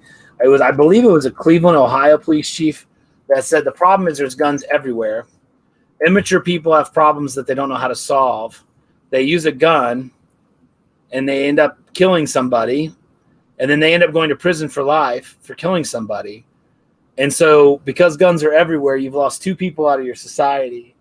And I think what's really missing, I talk all the time about the bigotry of, you know, the right saying the left is bad and the left saying the right is bad, and the dehumanization of each other. You know, the fundamental problem with the Boulder shooting and these school shootings is these people holding a gun don't see the value in the people they're getting ready to go kill. Tragically, I think a lot of times they don't see the value in themselves either. So you're talking about someone who just doesn't see the value in life, which is really hard to fight. But, you know, the idea that lots of people in this world feel lost and unloved and hateful, and they feel like no one else is loved or worthwhile or valued. Obviously, with hate crimes, you add straight up bigotry against whatever the group they're going to go shoot up. I mean, I think the problem is, you know, I was raised on Andy Griffith, where, you know, he'd lie about something and spin this web and get in all this trouble. At the end of the show, it was about, you know, you shouldn't lie, you should tell the truth. You know, it was morals, it was integrity, and I mean, I don't know where those come from anymore. I don't know who's selling morals and integrity. We watch all these fantasy shows. I mean, some of them are amazing. You know, Black Panther was an amazing, great movie. Did it have a moral in it? I don't really think it had a moral in it. I mean, Deathmonger obviously was the bad guy, and Claw was too. But I mean, I don't remember really being there much of a moral or an ethic. So we just sort of are in a time where it's like, I think people are scared to make big points. Like, believe it or not, it's wrong to lie, or it's wrong to hate other people for being a different race or gender or transgender. I mean, how can people live their lives being anti-transgender? They just don't accept that they have friends and family that are transgender. They're just going to write all those people off. So there's definitely a whole big issue. And obviously that big issue has to be absorbed, or else gun control won't matter. I mean, you know, as people say, they'll find a gun. I mean, they'll carry 12 shotguns and they'll shoot them all until they're empty. I mean, if they want to kill 100 people, they will. So at some point we have to, I do think taking out the gun that's really, really good at it can definitely make sense. But we also have to figure out how to get around the backside of, all this information being fed to people that they're not worthwhile, they're not worthy, and vice versa, that their classmates that were mean to them are also not worthy. I think we'll come to that with this guy. We're going to find out that he hated everybody because people were mean to him. Well, people have been mean to everyone on this panel at some point, I'm sure. And we were able to, I guess, have a strong enough ego to get through it and not be hateful. And I mean, there's very few people in this world I hate, a bully here, bully there. It didn't turn me into a hateful, mean person that wants to destroy everybody. So I don't know. There's a lot going on these days. Yeah, I also think there's a huge mental illness problem where we don't. There's no good solutions at all. There's no good doctors. It's super expensive. I know multiple people that deal with it. And it is a terrible process. And for a country that is obviously dealing with mental illness, even more now, I think we're going to see a huge spike in mental illness, because think of all the people that have been locked up in their homes for a year. They have lost parents, sisters, brothers, fathers without being able to grieve. They've potentially lost their jobs, their friends. They've shifted different economic stances, and when they need to find help, it's very hard to find help because if you don't have health insurance, you're not finding health. If you have health insurance, it still costs a freaking fortune. And if you need to go to a place, it's a rough place. I hate to break it to people. It is. You would think that someone that's dealing with a lot of mental, and they just need to kind of go and talk to someone for a couple days. It's not. I've seen places, they are really, really rough. We don't treat that as well as we should treat cancer or any other problems that are huge kind of issues. You don't go to these places that kind of look like juvenile halls, Well, and that has to change, because maybe that has to change in a way that, that is a surprising way. But like, even thinking about an infrastructure package, it should have mental health in it, because I've been studying. I've been doing some stuff just recently, reading some research about brain work. I love reading about brain research, and just talking about when your amygdala is flaring up, which is the little almond-sized thing in the middle of your head, when that is flaring up and you're feeling panic, when your body is feeling panic, the very fact that when you stay panicked, you either breathe through it. When you have that flash of, oh my God, or oh shit, and it goes up the back of your neck, if you breathe through it, you can actually allow your body to release the pressure out of it. But if you don't find a way to breathe through it, it literally stays so hot because the blood goes into that part of your brain. It keeps the rest of your brain hot, keeping a stress level high. And people do this chronically for months, years. And you create all sorts of depression and the dregs of maybe further than depression, but despair begins to set in simply because of the physiological stuff. We have to get really serious about the fact that we're on the good side of 50 years of brain research, and we need to take mental health and not just make it a thing where we assume to help, those who might need some help, but we let everybody start learning about their brains. And everybody start learning about nutrition and how it really affects your brains and your lives, because it will help people take better care of themselves, and it will help do preventative. I think that will be the next place. I'm really excited about that, is preventative mental health, where when you're doing well, you've also got some checkpoints to be excited about that too. But because it's been such a taboo, we don't talk about it at all unless it's a major problem. And we have to recognize that we've had hats that have been able to chart the brain activity for over 50 years, and we know a lot, and it's a lot of it's just coming, now. So I just put You that know, out. I think a big part of it too is there's this massive stigma against it. Mhm. Marty, you pretty much laid out this is a relatively normal biochemical process that happens in your brain. It's Mhm. obviously people go through it to different effects, but everyone feels some sort of this at one point in their life or another. Yep. So Yep. it needs to be normalized. And um, we're talking about easier access to mental health professionals and people who can actually really talk to you about this. Obviously, the progressive answer is going to be put this with all other healthcare, make it part of a Medicare for all system. I'm really interested in hearing what the more moderate answer is, right? Like Ace, what is the plan from your side? Hmm.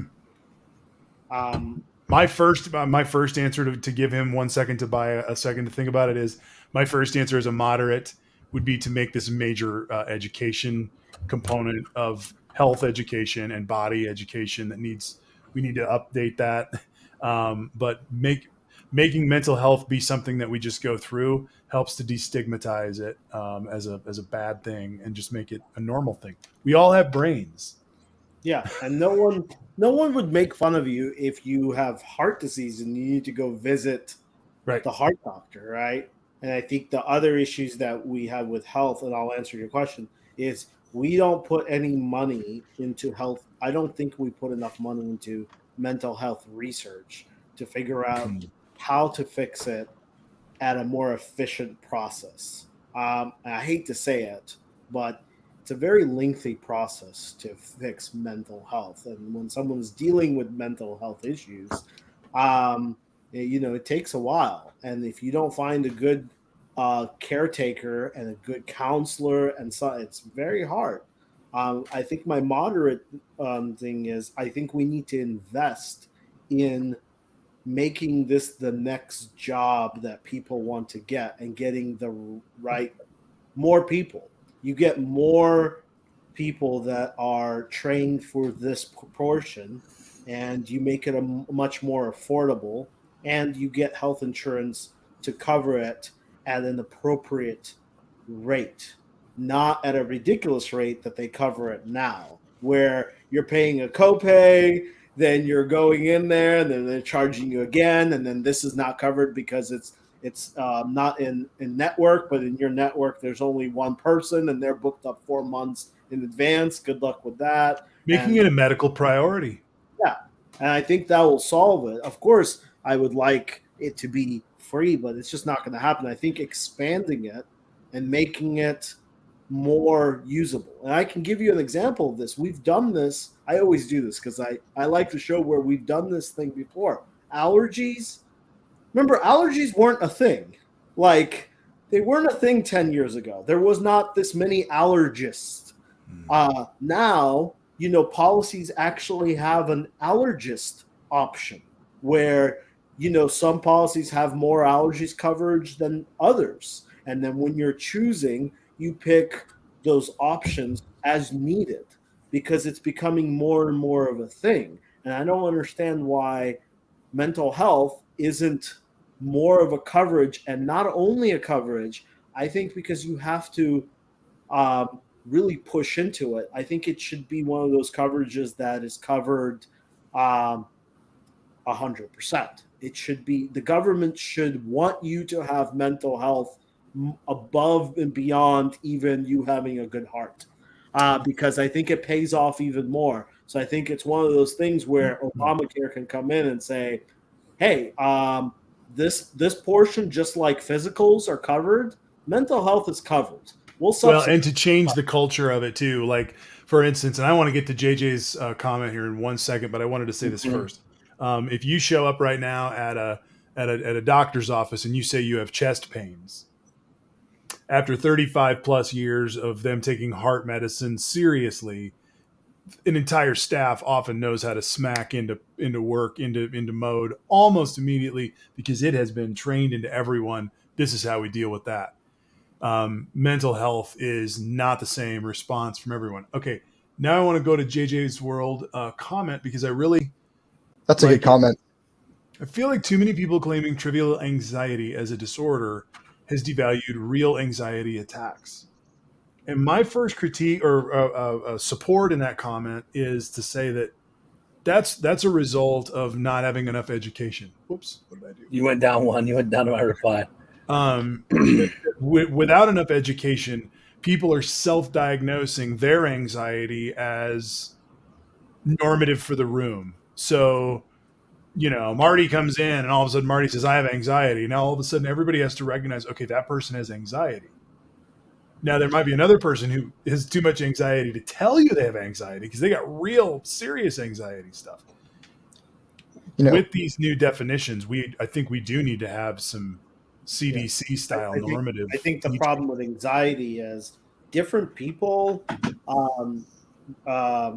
get anxiety in different ways. Mm-hmm. So it's not to say a heart attack is a heart attack. I mean, chest pains or chest pains. And different people deal with anxiety differently, and they can't really scope it out as anxiety all the time because they don't know what the feeling is. So I think this is where the investment in this type of research, we should be able to get enough research where we can do testing, a blood test, and we could see your levels. It's like all a chemical, right? It's a chemical level in your brain that tells there's a whole bunch of chemicals and they tell you where you're at. We should be able to test those and say, hey, as part of your physicals, this thing is a little hot, just like they do with cholesterol. I mean, they've added to the physical on how many things they're testing you. They should do the same thing. Okay, now I got to play this back because I'm looking at Jeff and I'm thinking to myself, okay, middle America, we couldn't do masks. How are we going to do psychological testing of our kids and correct education on anxiety measuring? Well, real quick, but before you do correct education on anxiety, you might also want to do correct education on health, like just your body, like that's lacking a lot too. So, Sure. Reproductive health, especially. I will say what we're just touching the tip of the iceberg, and we're already into some very serious situations. Ace, for example, just talked about the chemistry, which would be the psychiatry aspect. There's also the psychology aspect, and then there's also the counseling aspect. So is somebody paranoid because they were abused as a child and therefore they're scared that everyone's out to get them? Are they paranoid because they have a chemical imbalance that makes them paranoid? Are they paranoid because they weren't loved enough as a child? I mean, that was counseling, psychiatry, and then psychology. There's a lot of things that go into, let's just say someone's suicidal. Are they suicidal because they're being chronically abused by their spouse? Are they suicidal because of a brain imbalance that tells them that, whatever? Are they suicidal because they have tinnitus? I don't know if you guys know that, but that actually causes people to be pretty suicidal sometimes. Just constant ringing in your ears. Any kind of constant pain can cause people to be suicidal. So it's a big issue. I mean, so if someone comes into the ER and says they're anxious, I mean, I think you have to have a progressive chart of what do you do with that person and who do they go see first, who do they go see second, and how do you start to fin through that? I mean, when people get psych committals in a hospital, right, that's hopefully what's happening is right off the bat, they probably speak with more or less a counselor who starts talking to them about what's going on in their life. And then they refer to, okay, this is going to require a psychiatrist to get this person, on some antipsychotics so we can even start to work through whatever issues underneath. I mean, mental health is a very, very, very complex situation, of course. And so anxiety, I might walk around nervous and be hard on myself and feel stress often. That's a lot different than somebody who, can just fixate on a topic until they're literally having an anxiety attack. So there's obviously, there's a lot of continuums here, but I think a lot of things are happening that are good. And I think we are headed in the right direction. Obviously, this is definitely a huge argument for socialized medicine to be able to just walk in a hospital and say, sometimes I feel like I want to hurt myself or whatever, and then be able to work your way through the chain versus where we are now, where someone tries to hurt themselves and then they get committed and then it's this whole big thing. So just like everything else in America, we try and deal with it until it's gone too far and then it explodes on us. It's kind of the American way.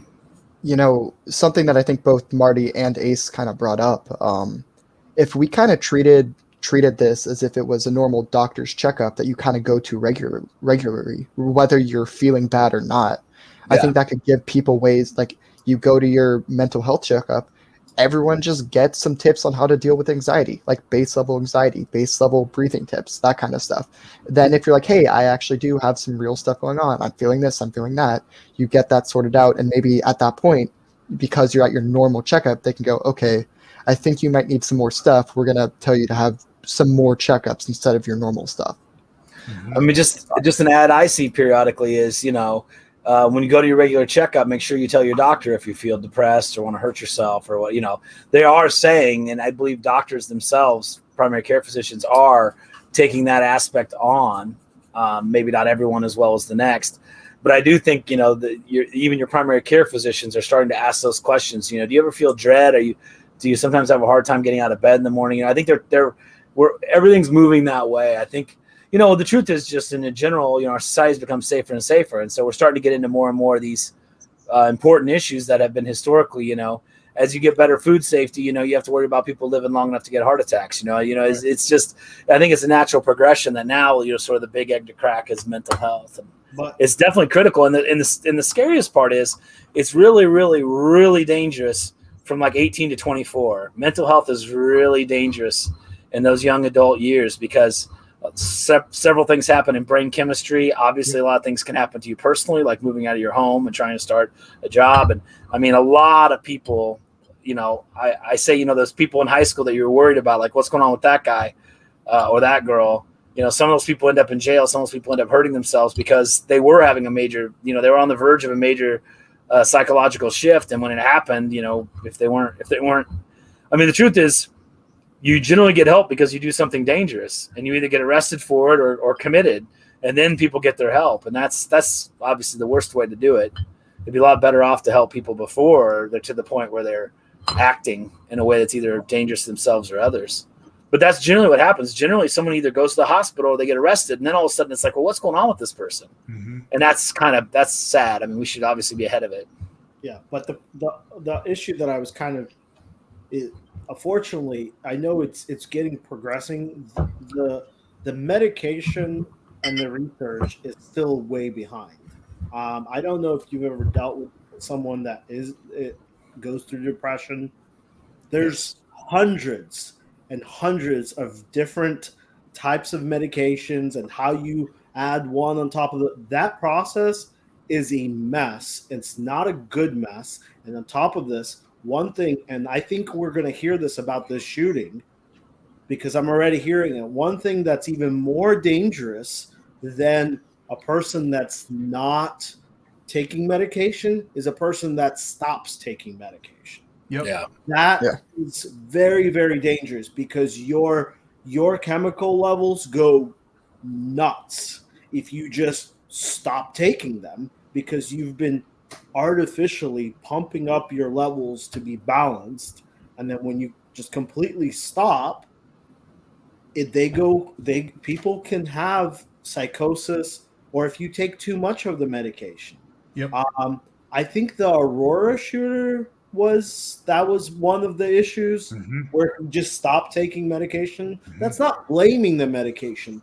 No. We have to be careful that this medication that we're giving people, there's too much of it, and I don't think a lot of it. So much of it. So much of it. If you go in and you're asking questions, no one has an answer. It's like, well, we're going to try this one with this one and that one with this one. We're going to try that for a week, and if that doesn't work, we're going to remove this one and add this one.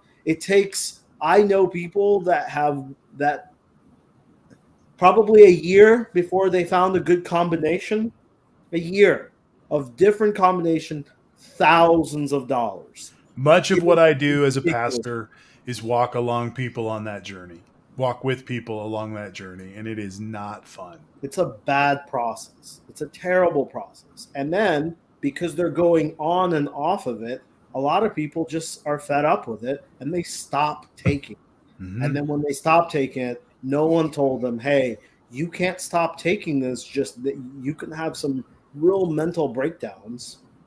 And they do. And when a person is also having, can we all agree that the guy that shot up a store is obviously mentally ill?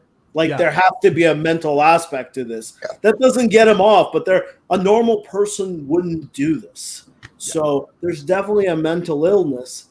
And in court today, they basically said that they're going to look at. I'm telling you, you're going to find out that he was on antidepressants. He stopped taking antidepressants, and boom, you add a gun, you add his the other ends, and you create this bomb and by the way, school shootings, not much different. I think there's a lot of that in there as well. I think the Sandy Hook guy was on medication too, wasn't he? And then you mean he could have either stopped taking it? I think he was off. There's also that aspect. That's not me blaming the medication on that person. Should be able to stop himself, but it does not. There is an issue with mental health. We don't have our hands around mental health at all because it's a mess. It's a mess. You know, when you were like in the very beginning, Ace, you were talking about how Republicans, they don't really have an answer to this because one of their biggest things is, well, it's the people, not the guns. I think we spent a solid half hour, 40 minutes talking about the people aspect of all of this, right? It's you have to take it from both sides because, like you said, you can only go so far. There might be a day someone goes off his meds or he doesn't have his meds, and then he goes and shoots something up. That's why you don't have the guns. But you also need to focus on the fact that there are people who shouldn't have access to guns that maybe everyone on this panel or should have access to, right? So it's a twofold conversation. And I think at least this conversation has highlighted that well, in my opinion. And that is, I know where you're going with that. We're running out of, I know what you're saying. It is a very touchy subject. When you're basically saying if you deal with depression and you're on medication, maybe your guns should be removed or you shouldn't be able to buy guns. You should be on the registry. Super touchy subject. I don't even want to touch it because I need to think about it. Dude, I found out when I was going through the demographics in my church area in Cap Hill in downtown, 6 out of 10 people on any given street block in a 3-mile radius around where my church is at, 6 out of 10 minimum are taking antidepressants. Yeah, and then you get 6 out of 10. And I hate to break it, they don't work well. I mean, a lot of them don't work well. So people are under-medicated, over-medicated. They're going through a transition in between medication. They don't take them as well. They forget. Yeah, the roller coaster is happening in 6 out of 10 people's. Yeah, in 6 out of 10 people's brains. In that area of Denver. Yeah. So, like I said, the research really needs to kick in, and it really needs to. And the drug companies, I think, are also. I think what's happening, honestly, is we're looking at another opioid crisis just on the other side where the drug companies are getting away with selling a whole bunch of drugs that work and don't work, that have a lot of side effects, and we're kind of letting them do it. And I think there's going to be a revelation, I don't know when, that these drug companies know that these drugs are not perfect. And we're not focusing on making better ones. That's the key. It's plateaued. Yeah. Why do you need to take a medication every day? Why haven't they thought of making that you can forget? Why can it not be, like an injection or something that's a week long where you're not forgetting it? Your levels are always stable. You're not doing this and this. There's a lot that goes into it. Why can't we take, there's blood tests that should be, it's a whole bunch of stuff. I've been involved with it for quite a while, and it's a mess. It really is. It's not a good process. And when people are depressed and they go into it and they see how much of a mess they are, they're out. A lot of them are they're like, I can't. I'm just going to try to deal with it myself. And what they end up doing is they just stop taking their medication.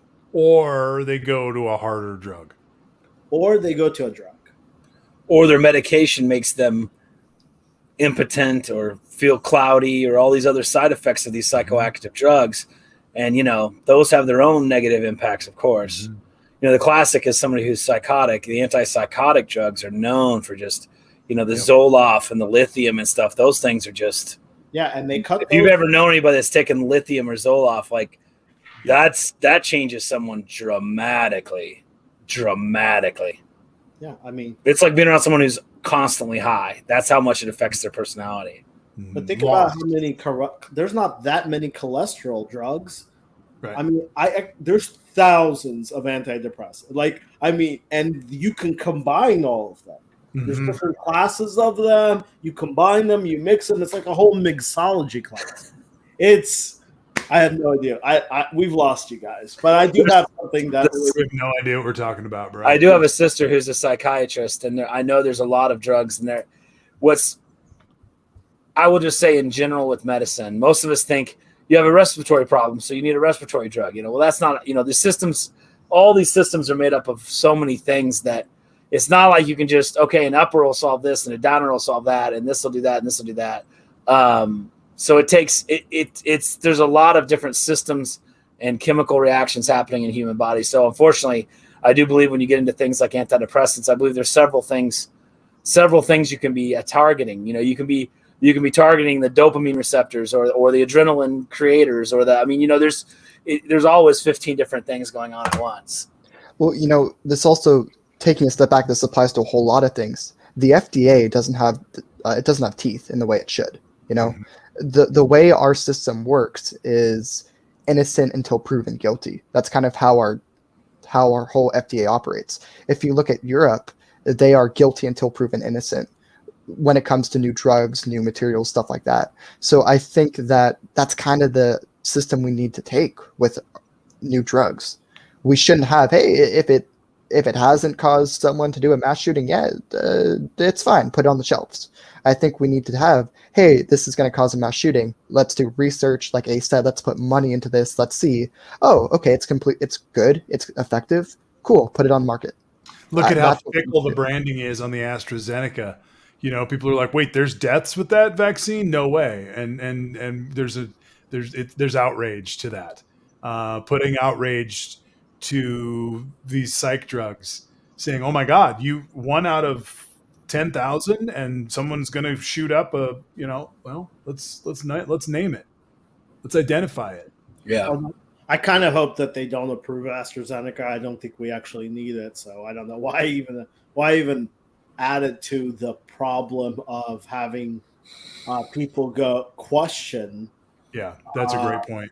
Well, I believe didn't we give all of our doses to Africa? Didn't Biden just say, let's just pass on that one? I think they haven't approved it, but I would say I kind of hope they don't approve it because we don't need it. Why even throw a monkey wrench at an issue that we're about to start hitting? Georgia just announced that everybody over 16 can go and get the vaccine. So we're getting close here.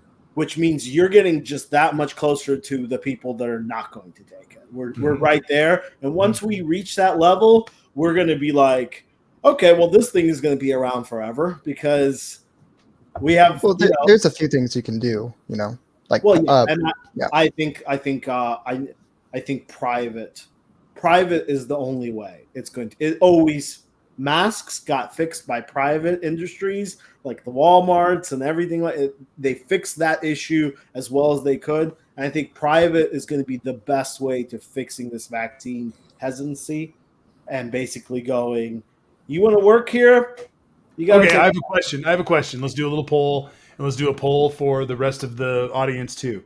How many of you have heard of a story in your immediate life where someone has leveraged a relationship with auntie whoever or cousin whoever or friend whoever and talked them into getting a shot that wasn't maybe going to do it?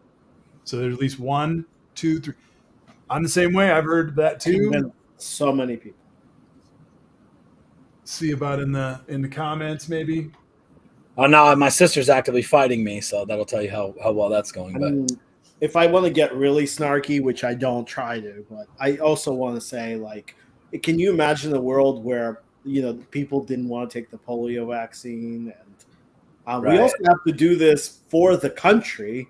You have to understand that I know there are people that are taking the I'm going to wait a little bit and see what happens. Yeah, fine. But just do understand that we have to get to a certain number, or you have to be okay with COVID forever. Well, and also to remember for folks, that I've been noticing this too. We need to remind folks how fast time is moving and how long it's been since you've had a chance to watch it, whether or not it's working. Because I think people have done that a little bit. It's the end of March. We've been watching vaccines happening at a rapid rate for 2 months. We have not seen people start dropping like flies.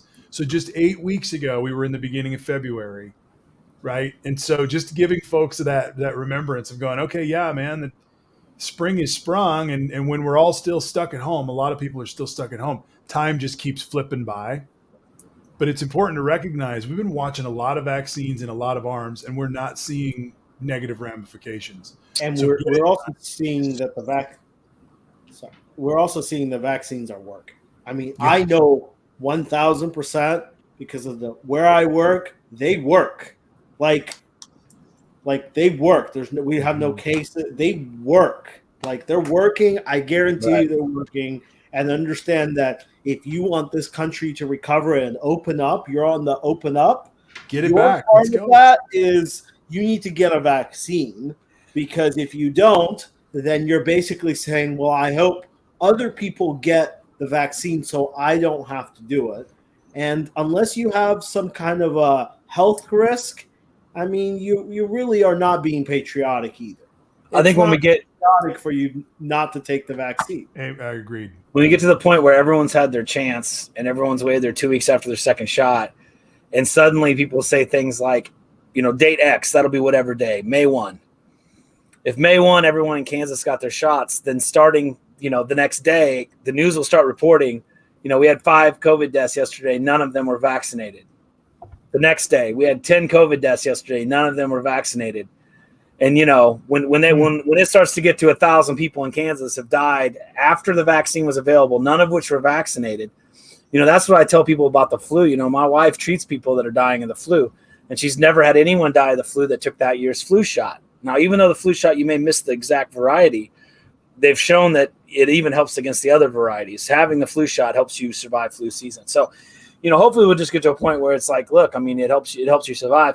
And once enough people have gotten it because they're callous, or enough people have gotten their vaccine because we care, eventually your case numbers will naturally start to come down. Yeah. The problem is what we've seen already is these variations. As you get into these hundreds of millions of people that have had COVID, we're going to just keep seeing more and more variations. So that's what's happening is these people will be the slow cooker that keeps the virus alive, which we have to deal with variations. And of course, masks in school, masks in hospitals, masks in public places, because there's 10% of people running around still getting COVID and dying, and none of us want to get infected. Even if you're vaccinated, you don't want to get infected. So I don't know. I think of a capitalistic solution might be your health insurance says they're going to raise your premiums if you haven't been vaccinated. Your life insurance threatens to drop you if you don't get vaccinated.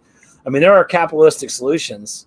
We have done actuary tables on your health. We're your health insurance company, and your premiums are going to go up $100 a month for every month you don't have the vaccine. And we're your life insurance company, and your life insurance, you're going to be dropped. I don't think they can raise your premiums.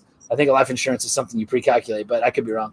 They could say we're going to, we're either going to have to raise your premiums or drop you if you don't get the COVID vaccine. So I think things will start coming down pretty hard on these people. I think there's definitely a time where certain restrictions, COVID cases jump, and people that have their card get to get on planes, and people that don't. I mean, lots of employers are going to require it. I mean, I think pilots, for example, if you fly internationally, I think it's pretty clear if things start to get back to normal and planes are able to fly to Europe, they're not going to let pilots be flying around with not vaccinated.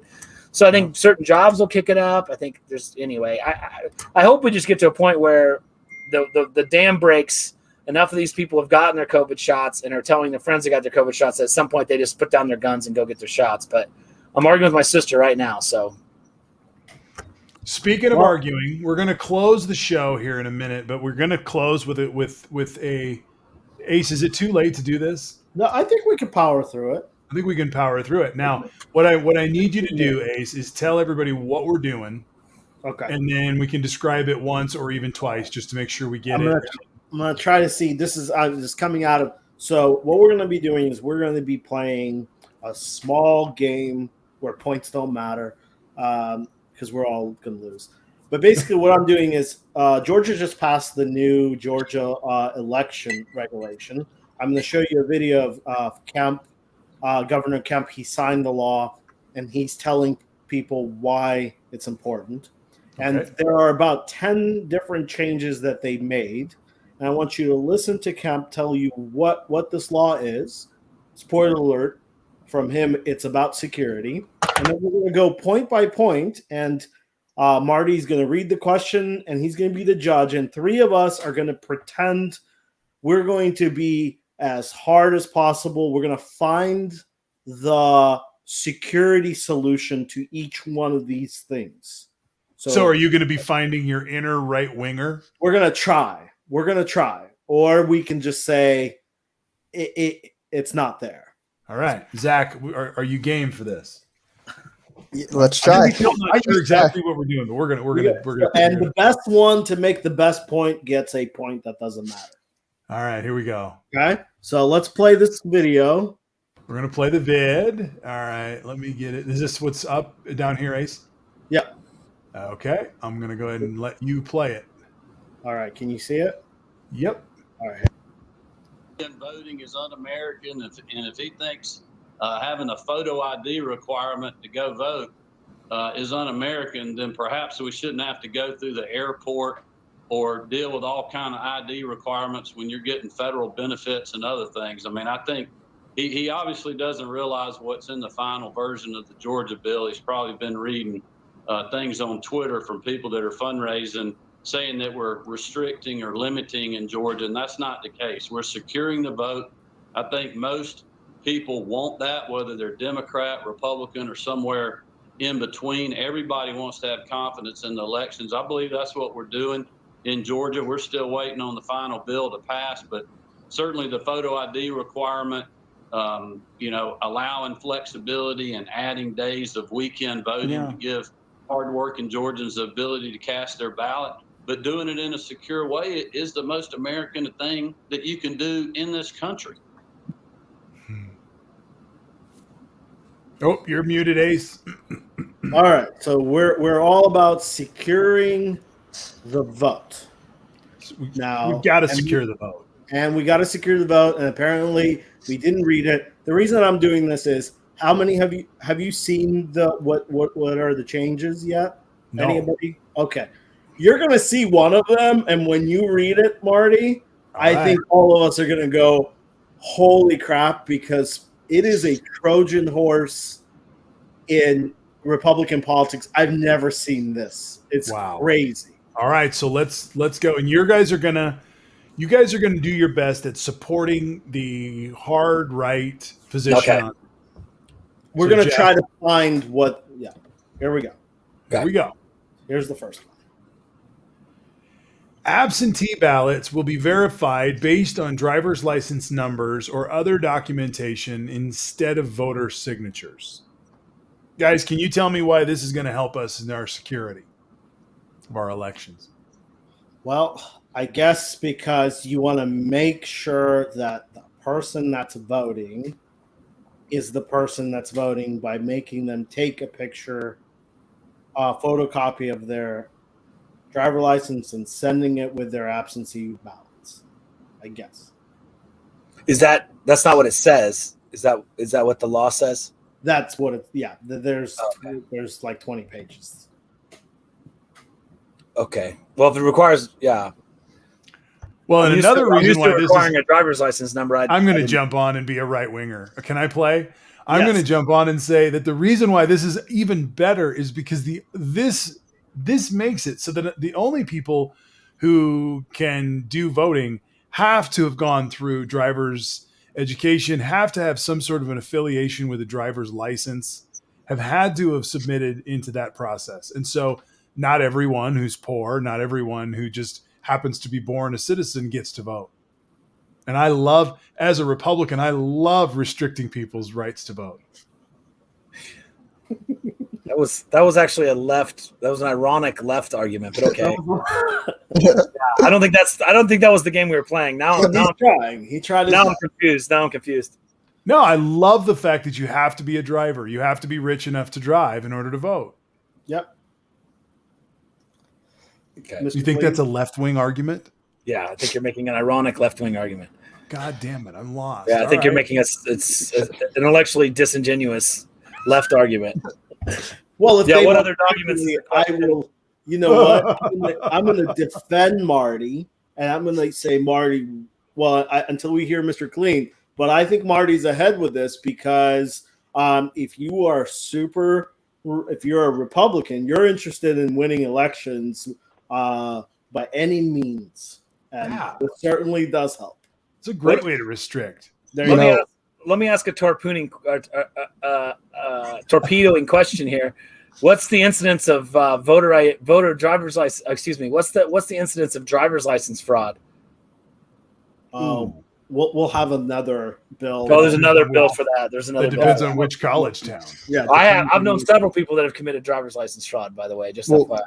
You know, the reason why this is necessary is because now I have a first or a second-hand account. My grandmother, I know that she submitted 3 ballots. All right, and if she had to verify her driver's license that is connected to the state, then I would know that, oh, this person is doing this 3 times. Where with signatures, who knows? But you could fake signatures all you want, but you cannot fake a state driver's license. So we have to stop my grandma from voting 3 times at each election. We've got some good comments over here. I've just opened it back up. Kimchi asks a great question. What is the other documentation? Yeah, I repeated that. The other documentation is this is a 95 list bill. So there's 95 pages. And basically, the other documentation is you have to take a picture of your driver license and send it. Wow. They And just Jim says something, and this is maybe where I was going with it too. Most people in cities, many people, let's say many, Yeah, people most doesn't in seem right. cities have never had driver's licenses, which is a reality, right? All right. I would not be able to vote under this law. Yeah. Hmm. Well, here's a spoiler alert before we go to the next one. This is the best one they have. Well, Ace, real quick, can I give a quick why this is such a dumb law, right? Just so people don't get the. So in Indiana, you had a grand. Now it's not Georgia, but in Indiana, you had a grand total of 0 voter fraud, like actual voter fraud, not allegation, like convictions. You had 0, and then in 2005, I believe, they passed this act. Well, don't forget that this is from a state that comes that recounted this election 4 times, 2 times by hand, and didn't find anything. Right. But yet we need to secure the vote. Remember, this is for Right. securing the vote. Here's the next one. They only get better. All right, here we go. Ballot drop boxes will only be allowed inside early voting locations and available strictly during business hours. And by the way, the business hours and most of them are 5 o'clock. So if you work Ballot late, drop boxes will Oh, only coach. be available inside early voting locations. Well, I mean, Ace, this one's really easy, right? The reason why you have to have this is, one, the business hours. You can't have people doing this at night. You don't want the ballot drop boxes alone at night, right? Right. That's scary. That's Scary because very scary stuff. even though I put my ballot with my driver license picture and all of that, still not enough. We got to have them inside early voting. Well, here's why though. If you have it outside, who is going to stop someone from opening the drop box and taking out all the votes and putting in Ace. their own votes? Ace, you're right. I mean, he's right. Zach has an arc welder, and he throws that in the back of his truck, and he runs down there and he cuts. He gets out his arc welder and cuts that ballot box open. Well, I was also thinking, what's to stop me from getting a pickup truck? Getting a chain, wrapping it around the whole ballot drop box, and just yanking the thing out and taking the whole thing with me. It's I mean, What's keeping me from just printing a shit ton of ballots and stuffing that unattended box with my Exactly. hand printed, falsified driver's license absentee ballots? All right, on to the next one. Man, we're As if the mail is secure, as if I can't just walk to a mailbox that's not secured and put my stamped absentee ballot in that. I mean, if I can go to an unsecured mailbox and drop it in, what does it fucking matter if I put it in an unsecured ballot accepting box? I mean, that's the same exact thing, right? Same level of security. You know, Jeff, you're asking a lot of questions. You know, and we're Republicans tonight. Yeah. You know, I show up. Oh, they're closed. I walk across the street to the CVS and drop it in the blue bin, and it goes across. It goes back to the mail place for 2 days, and then over to the city hall. Ace, this is the poison pill one, right? It's a weird one. It's very convoluted. There's not enough Weekend information. voting will be expanded. I can tell where the poison pill is. elections. This With is the not two mandatory Saturdays offered. It is. With 2 mandatory Saturdays offered statewide, counties could also choose to offer early voting on 2 optional Sundays. That's the poison pill. It's saying, hey, we're gonna. Well, it maybe it's not the one you found, but this is a poison pill because it's saying, hey, Saturdays that's game. Sundays though, none. We're taking off all of the Sundays except for 2. So they are could. limiting Sundays. That's what they're doing with this. They're saying, Yeah, hey, This says they could do 2 optional Sundays. They don't have to do any Sundays the way this is written. Yeah, Yeah, because the right. first clause, it means nothing. well, Exactly. and even at max, it's basically saying 2 Sundays maximum, right? Before it would have been all the Sundays that were in the early voting. Yep. So the phrase weekend voting will be expanded for general elections, comma, means absolutely nothing. It's window dressing to the sentence. And by the way, sentence this ought to begin 2 mandatory Saturdays will be offered statewide, and counties could also choose to offer early voting on 2 optional Sundays, which means that there's no mandate for Sundays. Yeah. And also, this is the one that they changed to get this law passed because there was so much uprising against removing Sundays. So they wrote this BS convoluted thing where it basically says, no, we never said you can't vote on Sundays. We said they're optional. You happen to live in a Republican county and they say no, but we didn't stop. That's a very disingenuous sentence. No.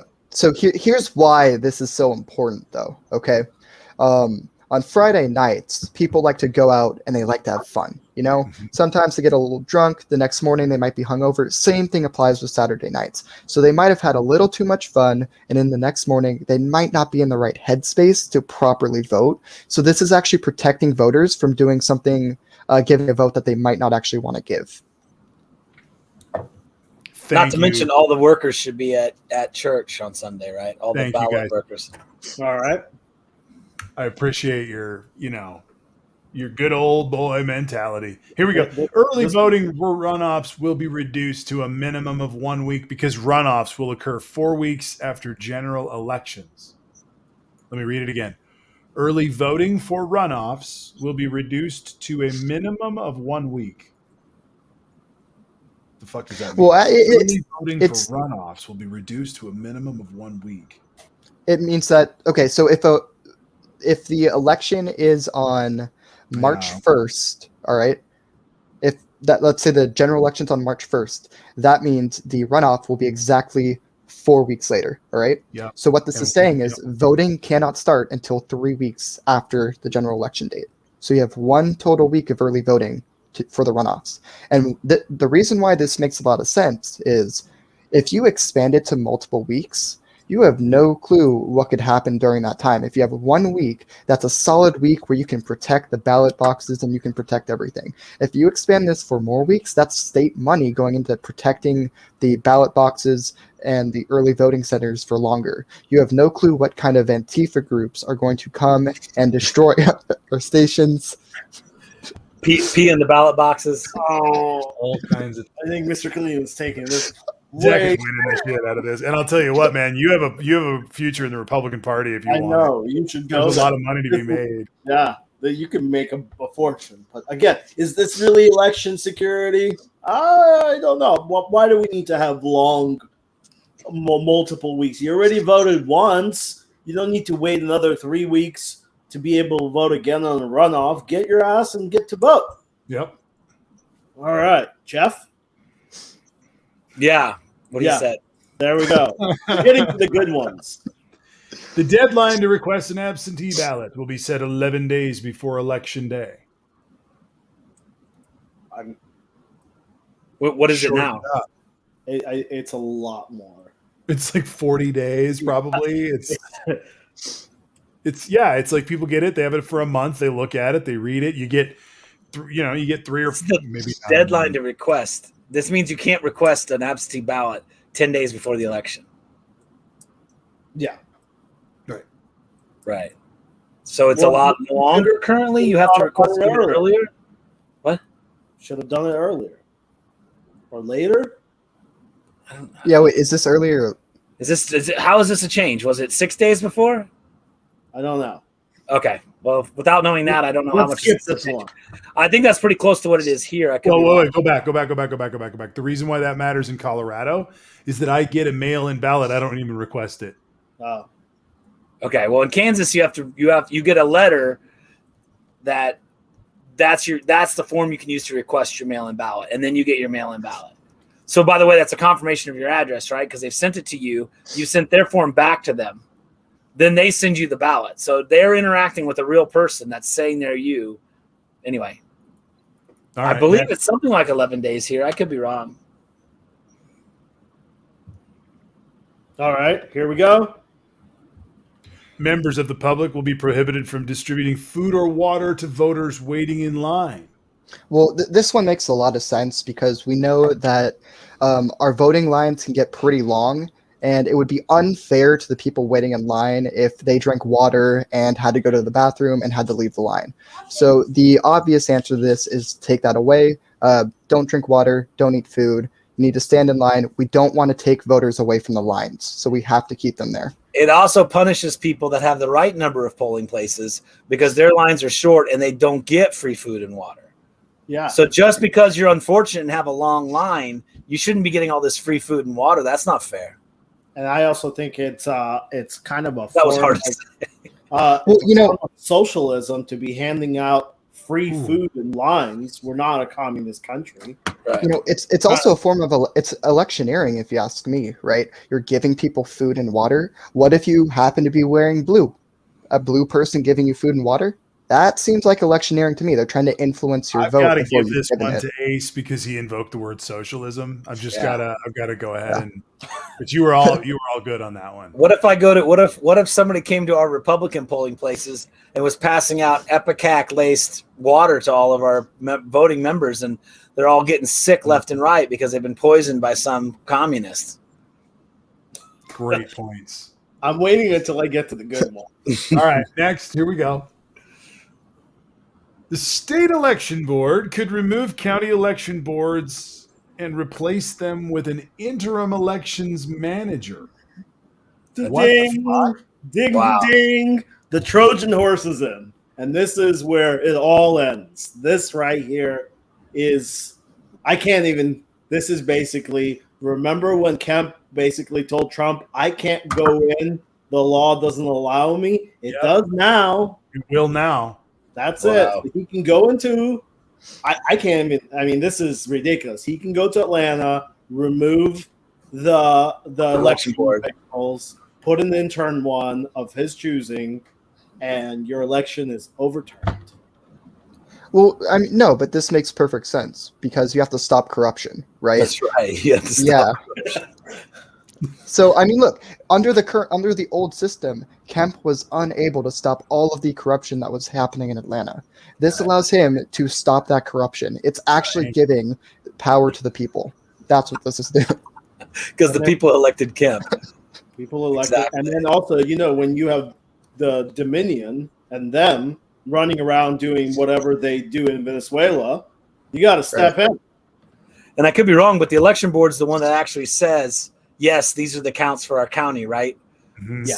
So I could go into an extremely red county and a high population red county, and I could just replace. That election board could just be stealing that red county's votes and throwing them away. So I would need to go in there and appoint Ace to tell me what the real count is and report that to the state level. Well, but That Jeff, you would seems very never need, likely. All those red counties with those corrupt election boards. Jeff, you would never need to worry about that. What you need to worry about is in the blue counties where they're letting illegal immigrants run the whole thing. Right. That's where you pull really that- need to That focus is on. that it was. We got Yes, to I pull was that about to board say and put that. Ace in there. That's right. And you know, We being can able to flip-flop have that, a campaign appointed viewers to watch the counting. Right. You know, folks that go to Trump rallies are good at counting. Yeah, I don't see how this is even. Yeah, this part I don't even see. I don't see how this would make it past the Supreme Court. I mean, I know. Report illegal election activities will be set up in the Attorney General's office. Oh, good. Well, no, A phone, I- a no, no. special phone. This is easy. So Trump actually had a hard time getting a hold of Kemp. So this is going to make sure that he can reach him faster. Thank you. And it's not going to This be is good. recorded this time. I think he just was listening to Drake's Hotline Bing and just decided to add this to the law. Did you say Bing? It isn't Hotline Bing. What is it? Hotline? What's it called? Hotline Bling. Is It's it Bling. Whatever. It's out of my generation. Give me a break. Canadian rap isn't my thing. We got a couple more. Counties will be required to certify election results within 6 days instead of the 10 days currently allowed. Election workers will also be required to count ballots without stopping until they're finished. That This creates is so like a much bad security. game of life Wow. card. Yeah. I tried to We- explain No, this. why are you laughing though? We Look, need workers when people to be when working people leave 24/7. when people leave, that opens the opportunity to change out the ballots and to mess up the system. Right. So you can't allow anyone to leave. You have to have the system working the entire time so no one leaves and lets the system open for Right. attack. I don't Also- care if you have 100 hours worth of work. You just fucking chain those guys to the desks, and they stay there for 4 straight fucking days, and they get it done. That's it. Zach is If you, so you good. volunteer to work elections, it could be a 4-day thing, straight And- through 4 days.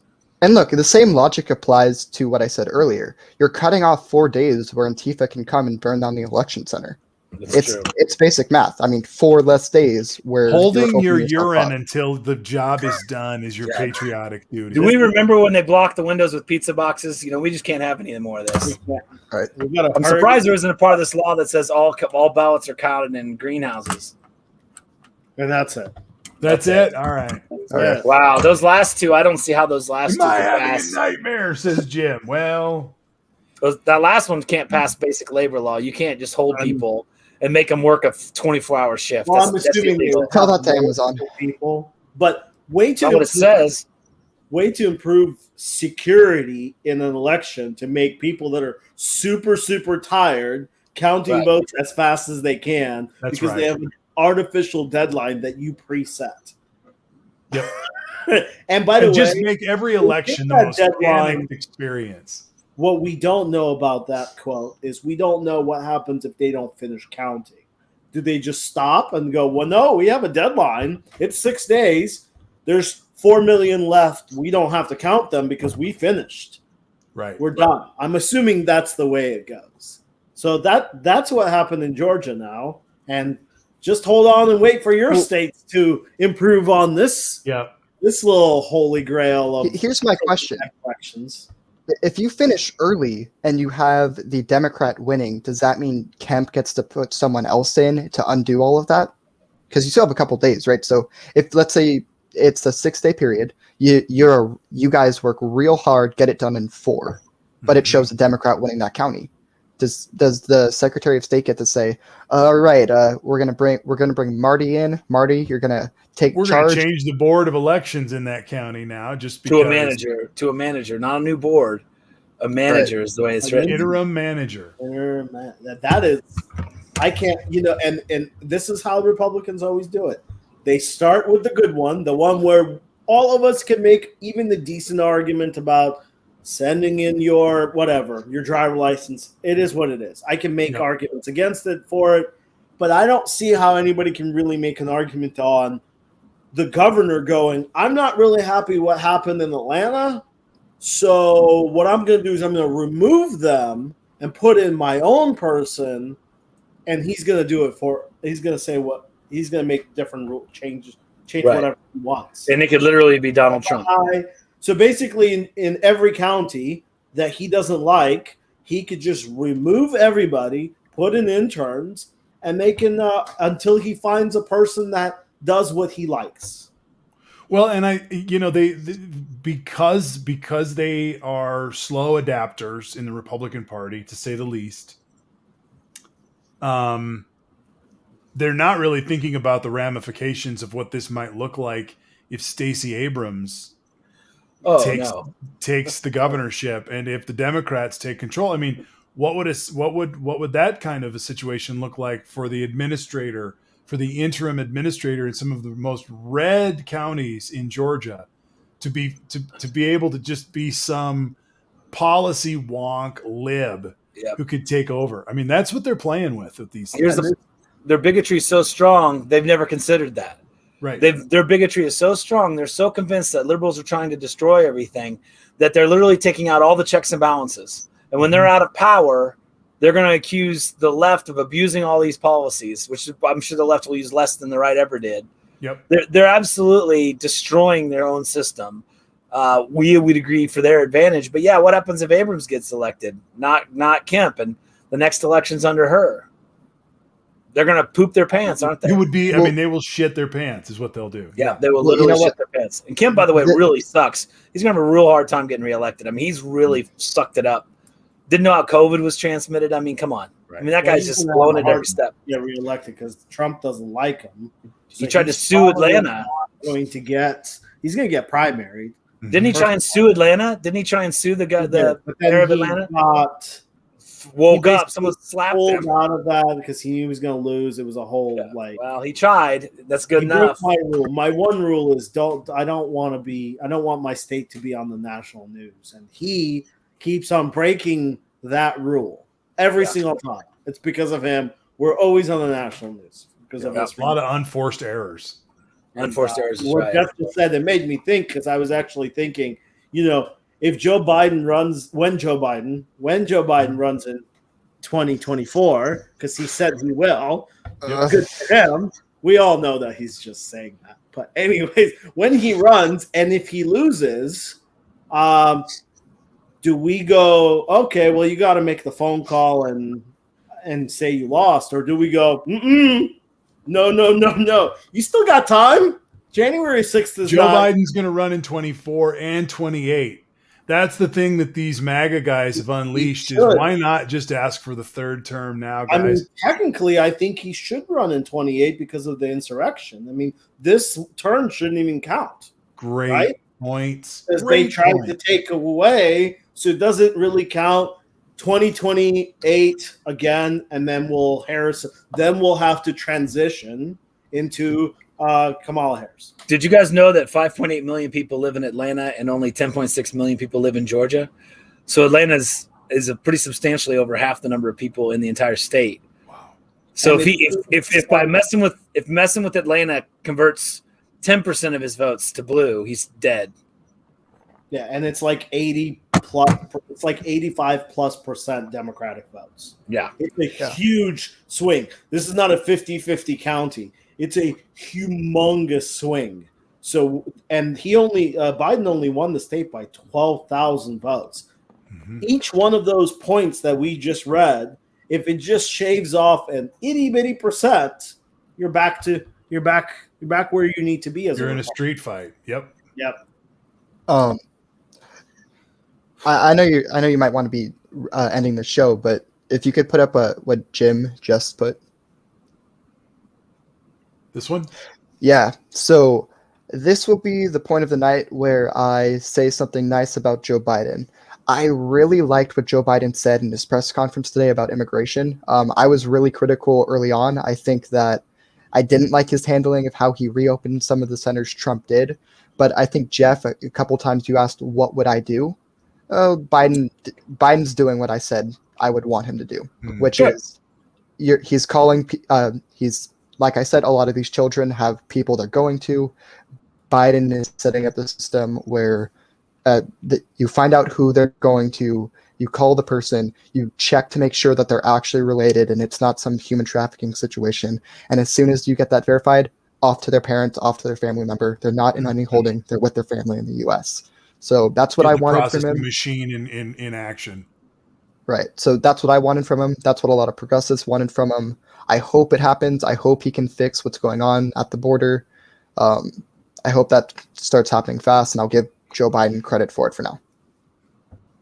Good. Awesome point. And I wanted to say that what we're seeing with the 200 million goal of the vaccines in arms, and then this immigration stuff, you're seeing it's sort of like having a bunch of tractors that we're turning back on, and that the engines are working again in certain ways. Some of them are going to need to be adjusted. Some of them are going to make mistakes. I think the immigration place is a whole field where we're going to have some mistakes happening because we're processing. But I think people are forgiving in the sense that it's okay to make some mistakes as long as we're trying. What we have lived with for 4 years is someone literally sabotaging our tractors that we're working in the field to say, we hate government and all government is bad and we need to stop the working of government in order to be patriotic. And Joe Biden is saying, no, we need some of these things to be functioning, and we probably need to reform them as we go along. But sometimes you just got to kickstart the engine to get it going again. And Go ahead, Ace. just a quick point. Not only that, what we've been living in the past is we've been living in the past of a situation where we see it's not working, but the last guy is telling us it is working when we see it not functioning. And he's like, no, it's working. Trust me. And you're like, wait, but COVID numbers are going up. No, we got it under control. It's going to be 2 weeks from now, we got it. And 3 weeks from now, it's going to be 20 million shots. We were seeing it not happen while being told, no, you're wrong. You're the fake news. It really is happening. You just don't want to talk about it. That is really, we're okay with going, listen, this is a messed up situation. There's no good solutions. We're going to try to make it work as good as possible, and we can see the progress. Yep. I think, too, they keep wanting to take the surge at the border as basically Biden's a liberal, and that's why all these people are coming. Well, the last guy got on the TV all the time saying how he hates immigrants, how he wants a bigger wall, how he wants a completely closed border, blah, blah, blah, blah, blah. Anybody that would have replaced him would be seeing a surge in people trying to cross the border, because obviously anyone else is going to be more accommodating. So the fact that it's Joe Biden or not, or Bernie Sanders or anybody, Jorgensen, the freaking third-party candidate, anybody but Trump was going to see a surge in border crossing. It's just blatantly obvious. That's just behavioral science. So, I don't think Joe Biden said anything specifically about, bring me your huddled masses. He just wasn't saying, don't come here, we're closed. And I don't think don't come here, we're closed really worked either, to Marty's point. Yep. But we are hearing people say, in these Mexican little immigration camps or whatever, well, we think Joe Biden, will let us in or whatever. And I mean, well, they knew Trump wouldn't, or they, so, and so there's a lot going on there that beyond just like, well, they know Joe's going to be soft on immigration. Well, they know he's going to be more reasonable, and he's not going to separate families and a lot of other things. Because as far as I know, there's been no examples of separating families. This is all just minors that we're trying to process. The policy that Joe Biden is doing right now is everyone is getting kicked back. You're not allowed to come back in. He's putting everyone back out unless you're an unaccompanied minor, in which case you get put to family as soon as possible, which he's starting to do that now. Or, unfortunately, the part that I've disagreed with, he has opened up some of these facilities that were under Trump. And I know, Jeff, you talked about, is it the management or is it the facility? In some cases, it is the facilities. I know the Homestead one in Florida, it's not up to hurricane regulations. It's near Superfund sites, and the ground hasn't been tested. So there are problems with these sites, and I don't approve of Joe Biden opening them. But with that being said, I think he is starting to move in the correct path with allowing these kids to get to their families. I think more expedient adjudication is key to me. We've talked about this before. Whether you're left or right, you should have your set of rules. You can either come in or you can't. There's no reason to detain people. Detaining people is always going to be bad, especially if they're minors. As I've said before, the liability of having minors, even if they're not American citizens, the liability that you release that minor and they tell the newspaper that they were molested or whatever, or they were molested, even worse, the liability is just extensive with minors. And we all feel that because I'm a parent of minors. I wouldn't want my kids out of my sight because I don't know what's happening to them. So clearly we need to get these minors on their way as fast as possible. But we also have to and Joe Biden didn't mention this today, is we have to remember what the situation is. There's only two options. It was either to keep Trump's policy in place, which means all of the migrant children are in Mexico in a much worse conditions, or we open it up and we're not quite ready, but at least they come into better conditions, not perfect, but you have to put them somewhere. I mean, you have to put you have to put them somewhere. So Right. there's only two options. Both of them are, one of them is worse, one of them is not great. That this is the problem with immigration. It's always been the problem with immigration. This is my point that I've been making for a very long time. The Republicans don't want to touch anything because they don't want to be criticized, because everything has negatives. So it's much easier to criticize your policy unless you don't have one. So immigration policy is, there is no perfect policy. You're going to send people back. You're going to, like, just like he talked about that person today, where she said, oh, well, we found his mom, she's in Guatemala or something, and we talked to her and she said her son. And he was like, well, unfortunately, since you found his mom, we're going to be sending him back. That's the policy. Now, I'm sure Mr. Clean and progressives won't be happy about the policy, but you have to understand that's the policy, and there's going to be these things that are not perfect, but they're better than let them sit in Mexico and have Mexico treat people from Guatemala and other countries. It's an engagement strategy, and that's the thing. You know, Joe's a gamer. His administration is going to be a gamer. They're gonna try. They're definitely going to make some mistakes because they try. But without trying, I mean, that was Trump. Trump was an absolutist, and it was either his way or the highway, and it was really easy in terms of borders and immigration to just be against and make it real easy in that way. And so I think we're going to wrap it up for tonight, guys. Are there any final predictions or thoughts before we leave tonight? I'd like to thank everybody for being part of the show. We've had a good audience tonight. I really appreciate everybody being there. Any final thoughts or predictions before we wrap it up? Not to put anybody on the spot tonight, but just to give you the chance. If something's been brewing, you got something to say, here's your chance. I think you're going to see by the end of next week, I think you're going to see an insurrection. That whole thing is going to start really expanding. The insurrection investigation. Yeah, that thing is already starting to kind of really expand into uncomfortable territories for the Republicans. Okay. That's fair. Marty, I got another photo for you. It's of the Bay Area in the morning. If you want to, this is my prediction. This photo is just this photo. That's the prediction. It is of a sunrise in the morning. Wait a minute. Where is it? I don't have it here. I think I sent it to you. Oh, did you send it to my Twitter? Yeah, your Twitter. Hold on. I think I was going to take a weather picture, wasn't I? Something profound. I was waiting for the I think McDonald's. Urban has man. a prediction for Jeff. Oh, I do have something actually. While you're loading Zach's, I would like to announce that the current Congress added 3 seats. There are now 60 black members of our Congress that are Democrats, and they went up 1. There's now 3 Republican members of Congress. We're just under 12% for the total Congress, and Republicans are 0.5%. So the Democrats are doing a pretty good job of representing the population of our country as far as this issue goes, and the Republicans are nowhere near even being able to see a proper racial makeup of their Congress. Oh, that's beautiful. Well, fine.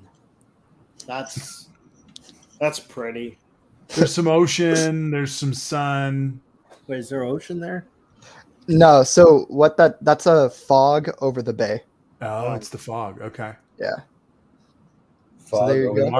March fog. Fine. I got pretty skies in Georgia. I do too. I'm I got it in st- Colorado. I'm still waiting for Jeff's pictures, so I do have a picture you can share, Marty, real quick. Did I show this? I don't think I showed this last week. I told him as an expert in the field, I strongly recommend he wear it, but he just keeps bringing up his rights. So There you go. Perfect. Right to be a dumbass shall not be infringed upon. that's right. All right. I gotta go. All right, all. Love you. Peace. Talk to you another time. See y'all. See you guys.